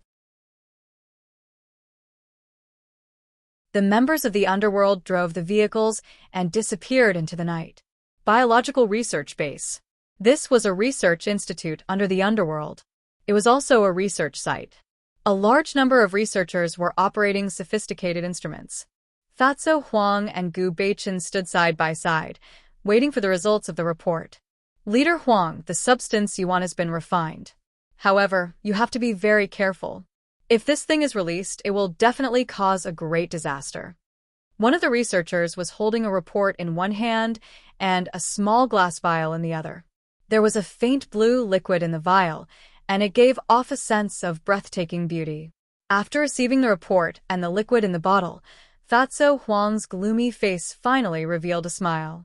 However, this smile was sinister and cruel, causing the researcher to break out in cold sweat. He hurriedly bid farewell to Fatso Huang and left. "Let's go." Fatso Huang called out to Gu Beichen and led the way out of the research institute. At the foot of Mt. Wuxia, there was a remote village. Because of the Blood Soul Beast's rampage, this village had long been deserted. A large number of trucks drove into the village under the cover of the night. All kinds of high-tech weapons were unloaded from the trucks until these high-tech weapons were laid out on the ground. Under the moonlight, it gave off an extremely eerie feeling. A-02 annihilation missiles, ground-to-air rocket launchers, B-21 armor-piercing missiles, and all kinds of weapons of mass destruction were piled up here. Everyone moved them carefully, afraid that a single mistake would cause a devastating disaster. In the courtyard, Fatso Huang looked around at the members of the underworld and said in an extremely cold voice, "Everyone this time, the mission given to us by Lord Ming must not fail. If this mission fails, not only will I, Fatso Huang, have to atone for my sins with my death, all of you will not be able to live."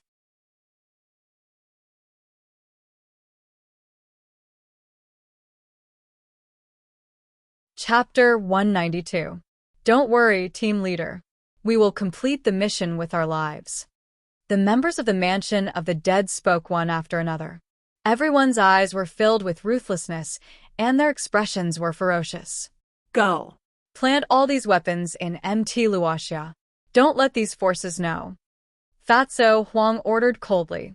He also ordered the members of the Mansion of the Dead to leave quickly with a large number of high-tech weapons. In the courtyard, Fatso Huang and Gu Beichen sat opposite each other. The small bottle with the blue liquid was placed on the table. Under the moonlight, it looked even more beautiful. "Fatso Huang, what is this?" Gu Beichen asked. When Gu Beichen knew that Fatso Huang was going to use high-tech weapons to eliminate these remaining forces, he was already extremely shocked. However, Gu Beichen could not understand the use of this small bottle of liquid obtained from the Biology Research Institute. Hee. Fatso Huang smiled eerily.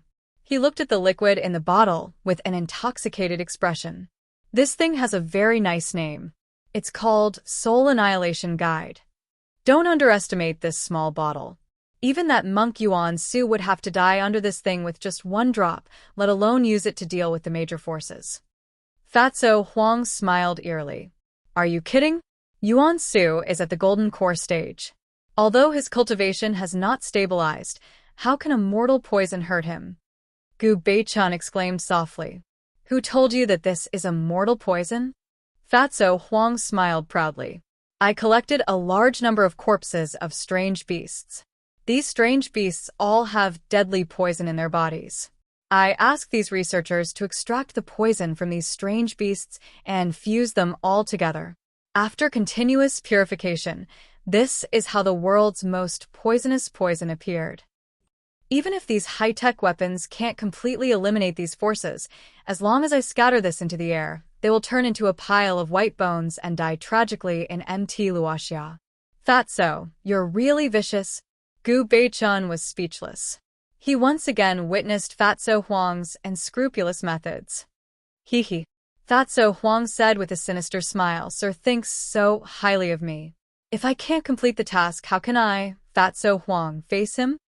Sunset Mountain. The sun was shining brightly, and the sky was clear for thousands of miles. Tens of thousands of people had gathered on the mountainside, each of them holding weapons like swords and sabers. They were constantly looking into the distance, waiting for Yi Xian's arrival. This was their last stand, and it was also their last stand. As long as they could kill Yi Xian, their forces could truly be passed on and not be completely destroyed. Taoist masters, Buddhist monks, and ancient martial artists who had entered the foundation establishment stage were all outstanding talents of their respective forces. Even several peerless masters from 100 years ago had appeared here one after another in order to have the final battle with Yi Xian. Unfortunately, these people did not know that Yi Xian had never taken them seriously and would not appear on Sunset Mountain. What awaited them was Fatso Huang's ultimate method.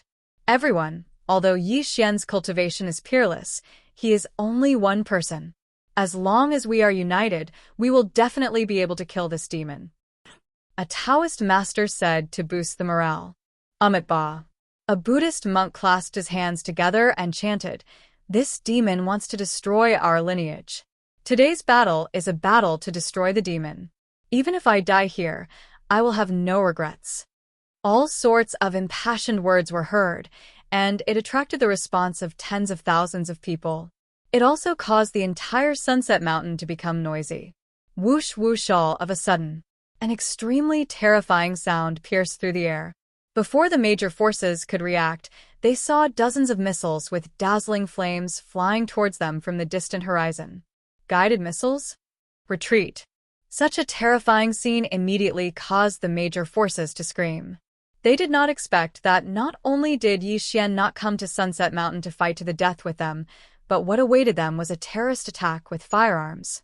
Bang, bang, bang. Ah! Before the major forces could escape in all directions, dozens of missiles pierced through the air and directly turned the entire Sunset Mountain into a sea of fire. The terrifying heat wave from the explosion vaporized a large number of people into smoke. There were also shrill screams. "Yi Xian, get out here! You evil demon! You will die a horrible death." Dozens of peerless experts raised astral energy shields around them. They floated in the void, blocking the terrifying aftershocks of the hot weapons. But when they saw the tragic deaths of all their disciples, their faces were filled with grief, which made them roar out in anger. After an entire hour, the Sunset Mountain was in a state of desolation. It had completely turned into charcoal, and a thick burnt smell floated in the air. Other than a few dozen top experts from various major forces, tens of thousands of people had died miserably in the Sunset Mountain. Clap, clap, clap. There was a burst of applause, and dozens of top experts looked towards the source of the sound with bloodshot eyes. I have to say that you people are really lucky. Even these missiles did not kill you. Fatso Huang and Gu Beichen flew over. A smug look flashed across Fatso Huang's face. "You lackey of Yi Xian, I'm going to kill you." A Foundation Establishment Realm ancient warrior roared. "Under the orders of my master, all of you must die today." A drop of blue liquid quietly merged into the air. Fatso Huang sneered eerily, and a trace of residual poison quietly flashed across his eyes. Jiangnan City, Qingyan Villa. Yi Xian was slightly lazy as he leaned against a soft sofa. Hu Junting stood beside him, her face slightly pale. She was reporting something to Yi Xian. "You mean to say that Wu Juexian has gone missing in the West?" Yi Xian narrowed his eyes. "Yes, not only has Wu Juexian gone missing, but our members of the Mansion of the Dead in the West are also uncontactable. According to the information from the peripheral members, the last time they saw Wu Juexian was when she was leading the members of the Mansion of the Dead to Moon God City," Hu Junting quickly said. "Okay, I understand. You can go now." Yi Xian's face was calm as he asked Hu Junting to turn and leave. Moon God City. Interesting. Let me see how powerful this so-called moon god is. Yi Xian said deeply as a trace of light flashed across his eyes. At the same time, Moon God City in the West. The so-called moon god was sitting on a white bone throne. Her body was covered in a purple gold black robe. Through the black robe, her eyes were looking at the land in the east. "Yi Xian, I'll be waiting for your arrival." A trace of moonlight rose around her, but there was a trace of blood in her eyes. Her voice was slightly muffled.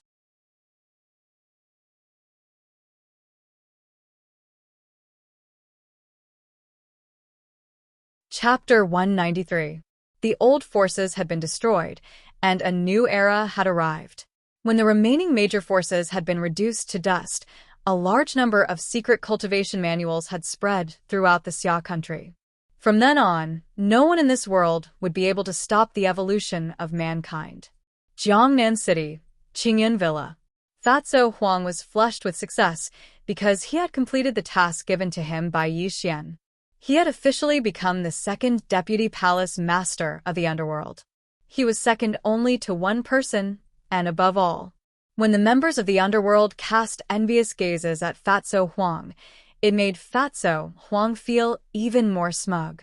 He had followed Yi Xian for such a long time. Although his cultivation level was average in the underworld, he was highly regarded by Yi Xian. Furthermore, he was able to become the deputy palace master of the underworld. This was also Yi Xian's affirmation of him. A banquet was held in Qingyun Villa. A large number of members of the underworld had gathered. Fatso Huang was completely drunk, and his face was flushed red. He even hugged Gu Beichen's shoulder and burst into tears at the table. "Beichen, do you know? I used to be a surgeon. I used to have a pair of adorable children and a beautiful wife. I should have lived a happy life. Fatso Huang, you've drunk too much." Gu Beichen patted him on the shoulder and said, "No, I didn't drink too much. I really didn't drink too much. Listen to me. Listen to me." Fatso Huang smiled sadly. It was as if he wanted to use his drunken state to vent all the things that had been bottled up in his heart for many years. At this moment, the members of the underworld were originally toasting each other, and the atmosphere was extremely lively. However, when they saw Fatso Huang's expression, everyone gradually fell silent. Even Yi Xian put down his wine glass and quietly listened to Fatso Huang's story. "My name is Huang Yukai. My nickname is Fatso Huang because I have a big appetite since I was young. I have been fat since the day I became sensible." Fatso Huang's face was full of tears as if he was immersed in a distant memory. He murmured, "Because I was fat, because I was ugly, I had low self-esteem, really low self-esteem. Even when I went to university, I never fell in love, let alone a girl who liked me. Until that day, I saw her, the woman I loved the most in my life. She is called Chushua. She is the most beautiful woman in our department. When I first saw her, I knew that I, Huang Yukai, must marry her in this life. For the first time, I mustered up the courage to desperately pursue this girl. Although I knew that I was ugly and poor and she would not like me at all, and I was even mocked by my classmates as a toad who wanted to eat swan meat, I didn't care. I really didn't care because I really liked her. During the 4 years of university life, I was like a mangy dog that followed her around. No matter if it was windy or rainy, or if it was freezing cold, as long as she needed me, I would appear in front of her immediately. But until the day we parted ways after graduation, she was never willing to be my girlfriend. When Fatso Huang said this, his face was full of bitterness. He murmured, but I was not disappointed, because I knew that I was not worthy of her. I even wished her to find someone she liked in the future. After graduating from university, I transferred all my feelings for her to work. In just 1 year, I became a chief physician in a hospital. Until one day, a year later, she suddenly appeared in front of me. She said that she wanted to marry me and asked me if I would marry her. The sudden happiness made my eyes brim with tears. I nodded desperately and shouted that I would. We got married in a flash. That day was also the happiest day of my life. Fatso Huang. In less than 3 months, her belly was already bulging. I knew that I was going to be a father. Although the child in her belly was not mine, I was willing to raise the mother and child. I was even willing to take care of them for the rest of my life. When Fatso Huang said this, his face was full of happiness. However, the members of the underworld slowly inhaled, as if they had already guessed the story that was going to follow. They sighed. However, one day, 2 years later, I returned home from a business trip. I wanted to give her a surprise in advance. I even bought her and our child's favorite gift. When he said this, the happiness on Fatso Huang's face was no longer there. His expression became ferocious and twisted, as if he had turned into a wild beast that was choosing a person to devour. When I pushed open the door, I saw her in bed with another man. Even when she saw me, there was no trace of guilt on her face.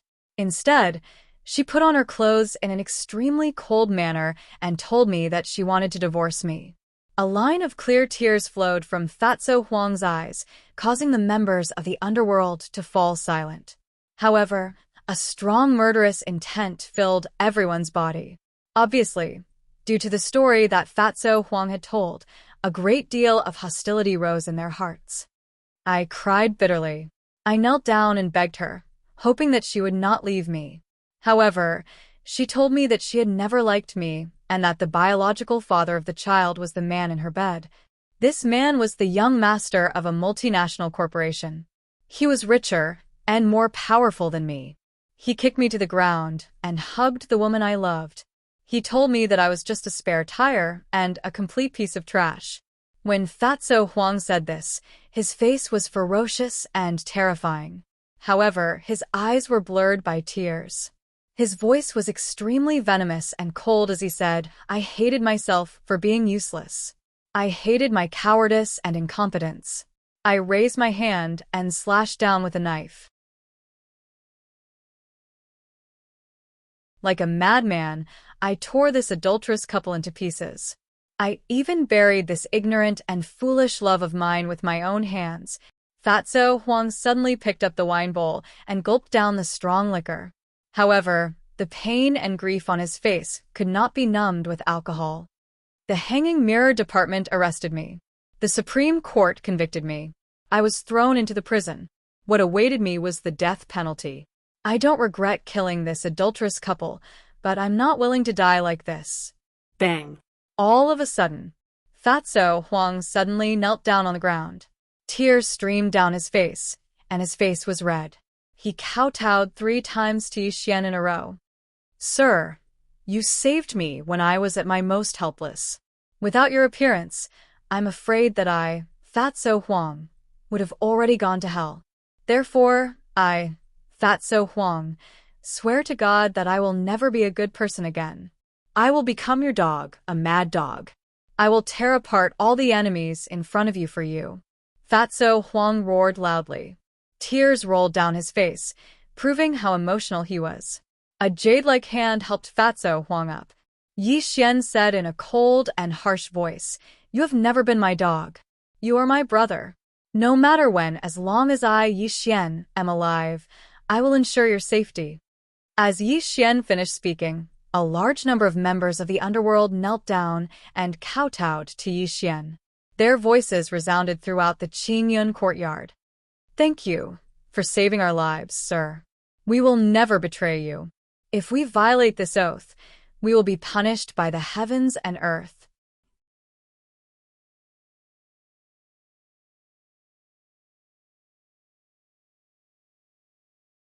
Chapter 194.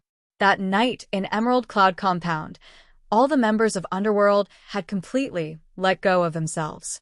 They had their arms around each other's shoulders. They toasted each other. Some were laughing wildly, while others were crying loudly. Each of them was telling their own story, as if they were immersed in those distant memories. They laughed and laughed until they cried. They cried and laughed until they fell drunk on the ground and fell into a deep sleep. In the courtyard, a waning moon hung high in the sky. A gentle breeze blew, causing Yixian's black hair to flutter in the wind. He stood alone under the moon as he looked up at the blue dome of heaven. His eyes were deep and lonely. No one knew what he was thinking. Today, Fatso Huang had revealed his true feelings, allowing Yixian to see another side of the members of Underworld. Every one of them was a pitiful person, but also a hateful person. They had committed heinous crimes and were cruel and merciless. Their hands were stained with the blood of countless people, and they bore the burden of countless lives. However, it was this group of vicious and evil people who had truly pledged their loyalty to him today.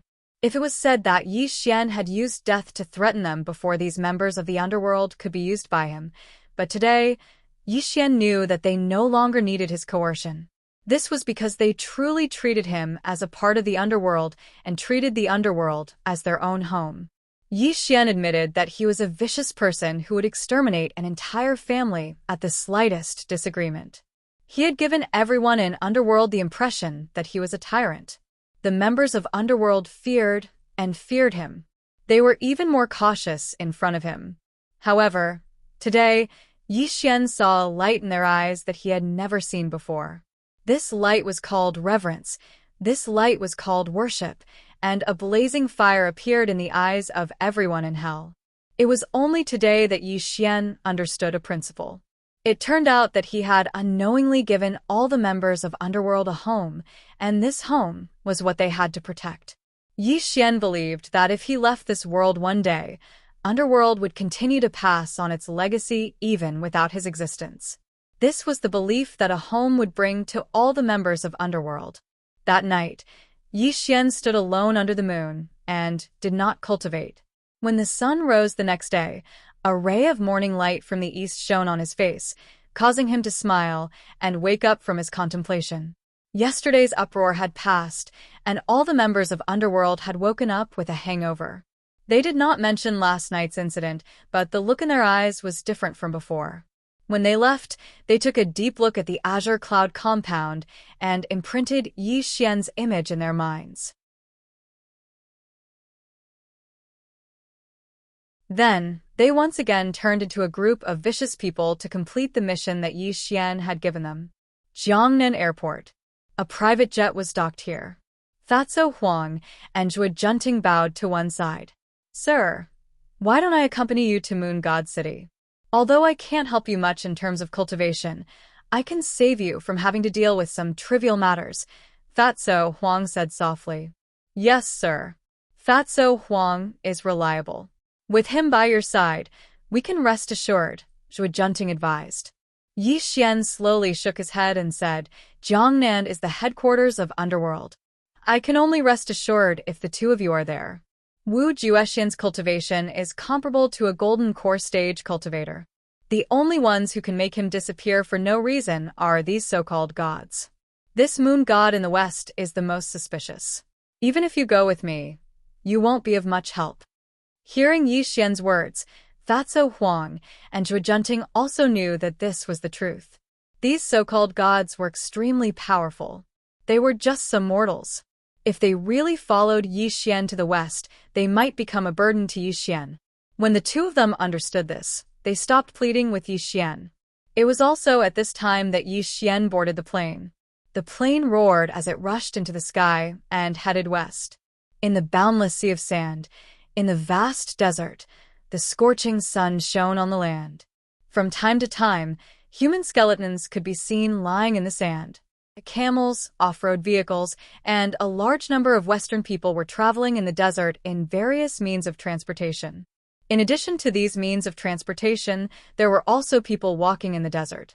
The skin color of these Westerners varied, but without exception, all of them looked extremely haggard.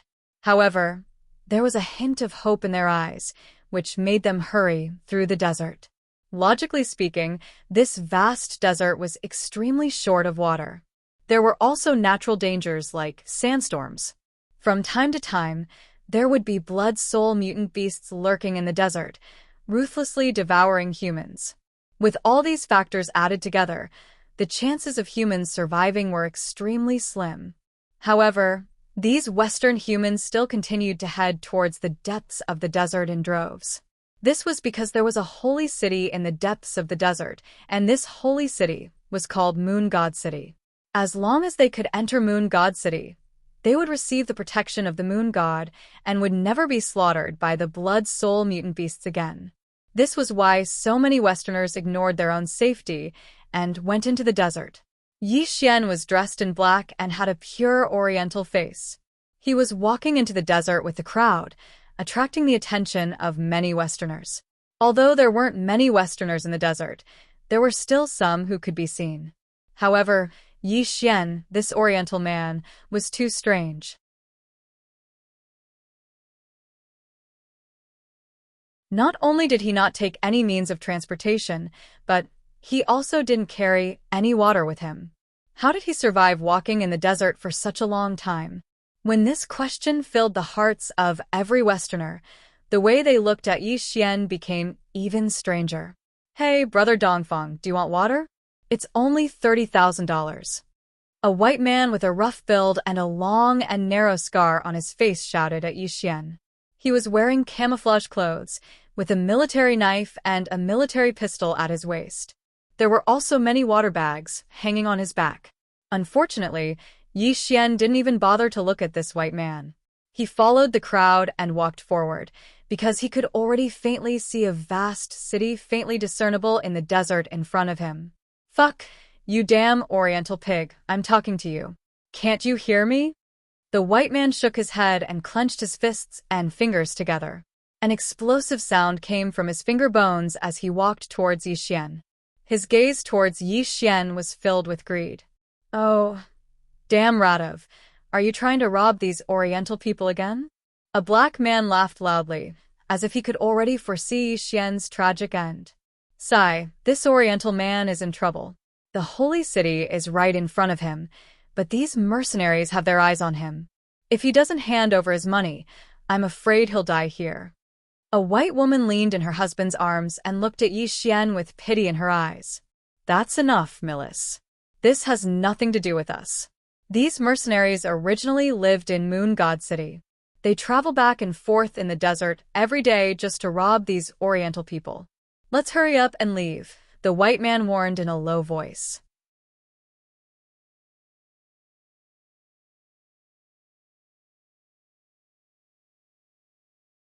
Chapter 195.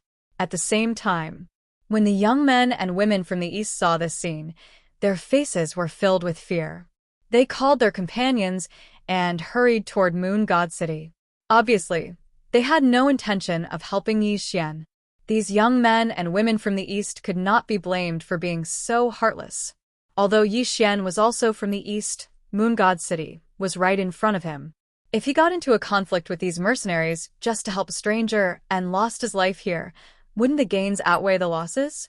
Eastern pig, your rudeness has angered me. I want you to compensate me with $50,000. Do you hear me? The white man pretended to be ferocious. He took out his gun and pointed it at Yi Xian while roaring fiercely. Are you talking to me? The clamor of an ant made Yi Xian frown slightly. To be honest, it would dirty his hands if he had to kill such a flea with his own hands. Fuck you, Eastern pig. Take out all your money. Looking at Yi Xian's fearless face, the white man felt insulted. He roared fiercely and smashed the butt of his gun at Yi Xian's forehead with all his might. When everyone saw this scene, they all shook their heads helplessly. Everyone could predict that in the next moment, this young man from the east would bleed profusely and be robbed of all his money by this white man from the west. Crack. Suddenly, a crisp sound was heard. An extremely terrifying scene appeared before everyone's eyes.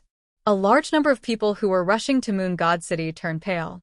Their eyes widened as they stared at the scene in front of them in a daze. Yi Xian's jade-like palm was strangling the white man's neck. Under an extremely terrifying force, the man's neck was twisted irregularly. Blood kept flowing out from the corner of his mouth. His eyes rolled back, and the gun in his hand had already fallen to the ground. His limbs kept twitching, and it was obvious that he was not going to survive. Puffed. However, this was not the end. Yi Xian's eyes were gloomy. He gently spat out a blood-red light from his palm and covered the white man. Then, with a loud bang, the man exploded into a cloud of blood and no longer existed in this world. Yi Xian was not moved at all after killing the white man. Instead, there was a hint of disgust in his eyes. Personally killing such an ant was definitely not something Yi Xian wanted to do. Woo. Yi Xian's palm and fingers swept the air. A gust of wind blew the blood away, as if he had done something very casual. But when the Westerners saw this scene, they immediately screamed. Noisy.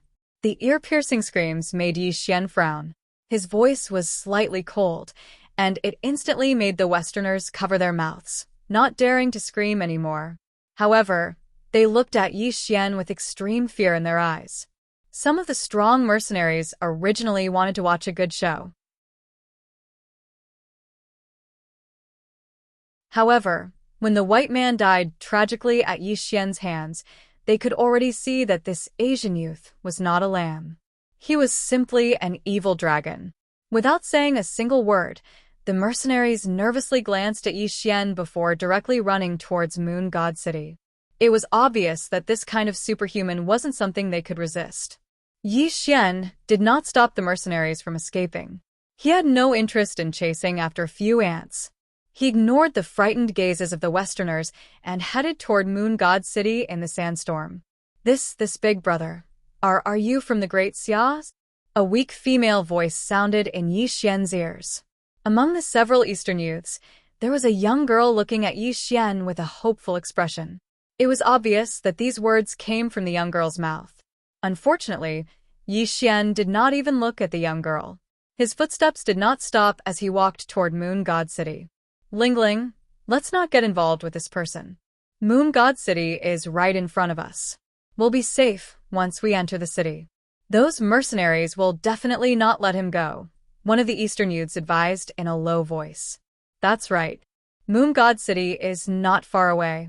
We'll probably reach it in about 10 miles. Let's hurry, another youth urged. The Eastern girl named Ling quickly nodded. Clearly, her companion's advice was correct. The group quickly rushed toward Moon God City. The wind and sand filled the sky, whistling. Yi Xian was traveling alone the entire time. Be it the Westerners or the Eastern youths, they all maintained a certain distance from him. Evidently, the scene earlier on had caused them to be fearful of Yi Xian. Save me. All of a sudden, in front of them, a black mercenary turned back. His entire body was covered in blood, and he had lost an arm. He was running toward them in a wretched state. Beast stampede! Beast stampede! The black mercenary screamed in fear. Behind him, the sandstorm was rolling toward him, accompanied by the horrifying roars of beasts. That brutal blood-red aura was rolling out like a tidal wave, causing the faces of these humans to turn pale. Run. Run. None of them had expected that there would be a beast stampede when they were only a few miles away from Moon God City. Everyone's eyes were filled with despair as they ran in all directions, hoping to escape this calamity. But it was a pity that these humans were just mere mortals. Even if some of them had cultivated some martial arts, how could they escape from the beast stampede? Thousands of exotic beasts with the heads of lions and the bodies of leopards galloped over, their eyes filled with cruelty and brutality. When the thousands of exotic beasts surrounded the humans, they let out excited howls from their mouths. Roar! In the face of food, the beast stampede went completely berserk. There was no such thing as foreplay as opening their mouths wide and tearing at the humans. Arg. I don't want to die. Save me. Someone save me. A large number of horrified cries rang out as more and more Westerners died in the mouths of the beasts. Their fresh blood dyed the yellow sand red. The sight of the beasts devouring their flesh was enough to make one's soul leave their bodies. The massacre continued as the beasts howled. A large number of Westerners died tragically in the desert, turning the entire place into a bloody feast for the beasts. What should we do?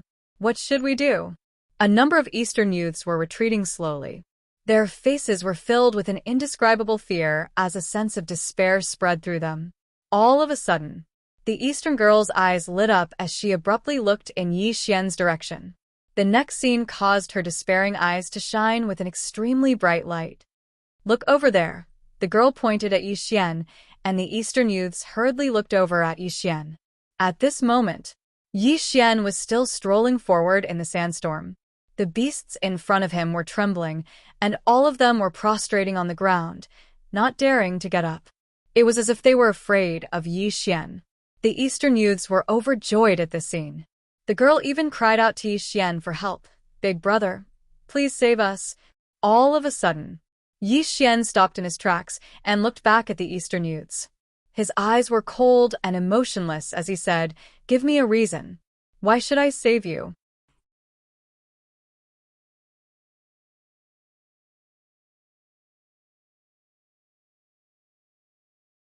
Chapter 196. Looking at Yi Xian's cold attitude, the Eastern girl's face turned pale. However, she still put on a bitter expression and begged with a trembling voice, "Big brother, please save us on account that we are all from the Xia kingdom of the East." Yi Xian smiled when he heard the girl's words. However, his smile was still cold. He said calmly, "Since we are all from the Xia kingdom, why didn't you help me earlier?" After Yi Xian finished speaking, he didn't look at the Eastern youths anymore and continued walking towards Moon God City. This made the Eastern youths' faces turn pale, and their hearts were filled with great regret. That's right. Didn't they just sit back and watch when the white mercenaries attacked Yi Xian? Now that these Eastern youths realized that Yi Xian wasn't an ordinary person, they were begging for Yi Xian's help. Yi Xian wasn't so benevolent as to care about their lives. "Let's go. Follow him. Even if he doesn't save us, these exotic beasts might not harm us as long as we follow behind him," one of the youths quickly said. The others quickly nodded and chased after Yi Xian. The slaughter continued, and the roars of the exotic beasts continued. In just a short period of time, all the Western humans had been killed by the exotic beasts. The Eastern youths maintained a certain distance from Yi Xian, walking forward fearfully in the midst of the exotic beasts. As expected, these exotic beasts are very afraid of this person. The Eastern girl's face lit up with joy. Her originally fearful heart relaxed a little. She realized that when they followed behind Yi Xian, although the exotic beasts were staring at them ferociously, they didn't do anything. It was obvious that they were wary of Yi Xian's existence. Roar. A large number of ferocious beasts roared, and something unexpected happened. A large number of exotic beasts moved their powerful limbs and tried to surround the Eastern youths. Their ferocious eyes looked at Yi Xian from time to time. When the exotic beasts realized that Yi Xian had no intention of helping them, an extremely ferocious aura bloomed from their bodies. Roar. Ferocious and savage, the exotic beasts pounced forward and tore one of the Eastern youths to shreds. This scene made the rest of them scream and run frantically towards Yi Xian. Unfortunately, before they could catch up to Yi Xian, the exotic beasts blocked their path. Obviously, the exotic beasts could tell that the Eastern youths weren't companions with that terrifying human. Big brother, I beg you, please save us." The Eastern girl was like a pear blossom blossoming in tears. Her face was extremely pale, and she was crying, begging Yi Xian. Of the exotic beasts were Yi Xian and the Eastern youths.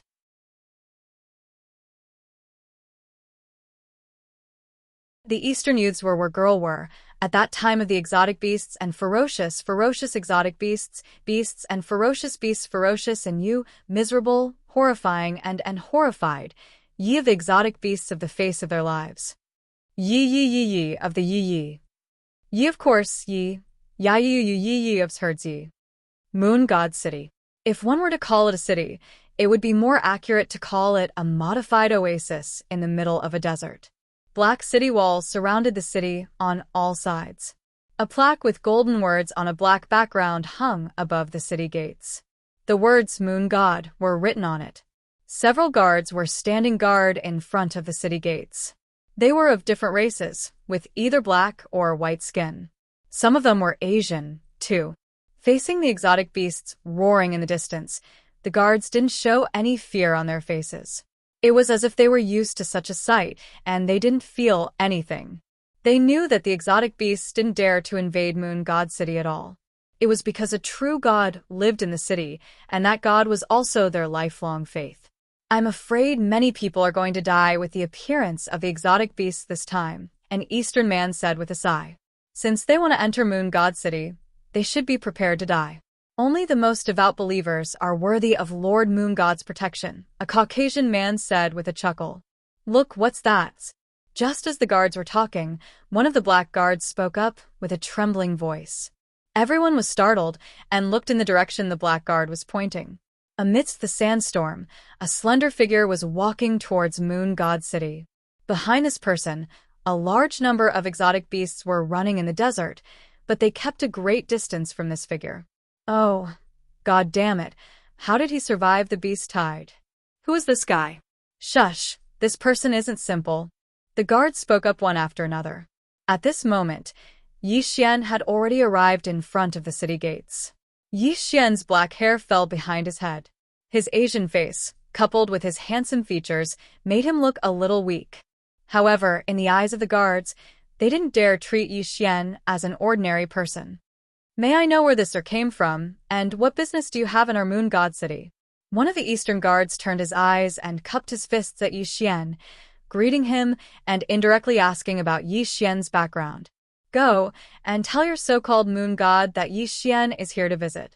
Tell her to come out and meet me." Yi Xian directly stated his purpose of visit, not bothering to hide it at all. Hearing Yi Xian's words, the guards' expressions changed. A cold glint flashed across their eyes as they looked at Yi Xian. "Impudent! How dare you call a god by her name?" A white guard was the first to raise his voice. Obviously, how could a mere mortal call the moon god by her name? Don't think that you can disrespect the moon god just because your cultivation is high and you managed to survive the beast tide, the black guard growled. The atmosphere was tense, and the smell of gunpowder filled the air. A few of the city guards were about to attack if they didn't agree with each other. This caused Yi Xian to frown slightly. He never thought that there would be so many ants chattering endlessly with him when he first arrived at Moon God City. "And my lord, you're Yi Xian?" An eastern man asked in a trembling voice. He looked at Yi Xian with bewilderment in his eyes. It was obvious that he had a terrifying guess about Yi Xian's identity. Ta. Just as the eastern man was about to continue testing Yi Xian, he heard the sound of trembling footsteps coming from within the city. Over 1,000 black-robed people were rushing toward the city gate. "It's the moon god guards?" The eastern man cried out in surprise. He hurriedly ordered his companions to make way. "Zilin greets, Lord Divine King." In just a few breaths of time, the 1,000 moon god guards stood on both sides of the city gate. A young girl dressed in purple arrived in front of Yi Xian and bowed to him. She had beautiful purple hair, fair skin, and a pair of purple eyes. When the young girl smiled, she gave off an ethereal yet elegant aura. "Moon God City welcomes the Divine King." The 1,000 moon god guards bowed. Their voices resounded through the clouds. Yi Xian's expression was calm as he looked at this scene. However, he was becoming more and more curious about this moon god. Ever since Yi Xian entered this desert, he could sense the moon god's presence. Naturally, the moon god could sense his presence as well. Furthermore, Yi Xian discovered something very interesting. This moon god's cultivation was only at the severed soul stage. However, she was extremely bold in using her divine sense to probe his cultivation. This caused Yi Xian's lips to curl into a cruel sneer. "You're tuning in to the Li Mei's Wuxia Whispers YouTube channel. We're so grateful for your support, and don't forget to subscribe to join us on this incredible journey through captivating stories. Your generosity through donations truly makes a world of difference, as it's the primary source of revenue that allows me to expand and enhance this channel for you. Thank you from the bottom of my heart for being a part of this adventure.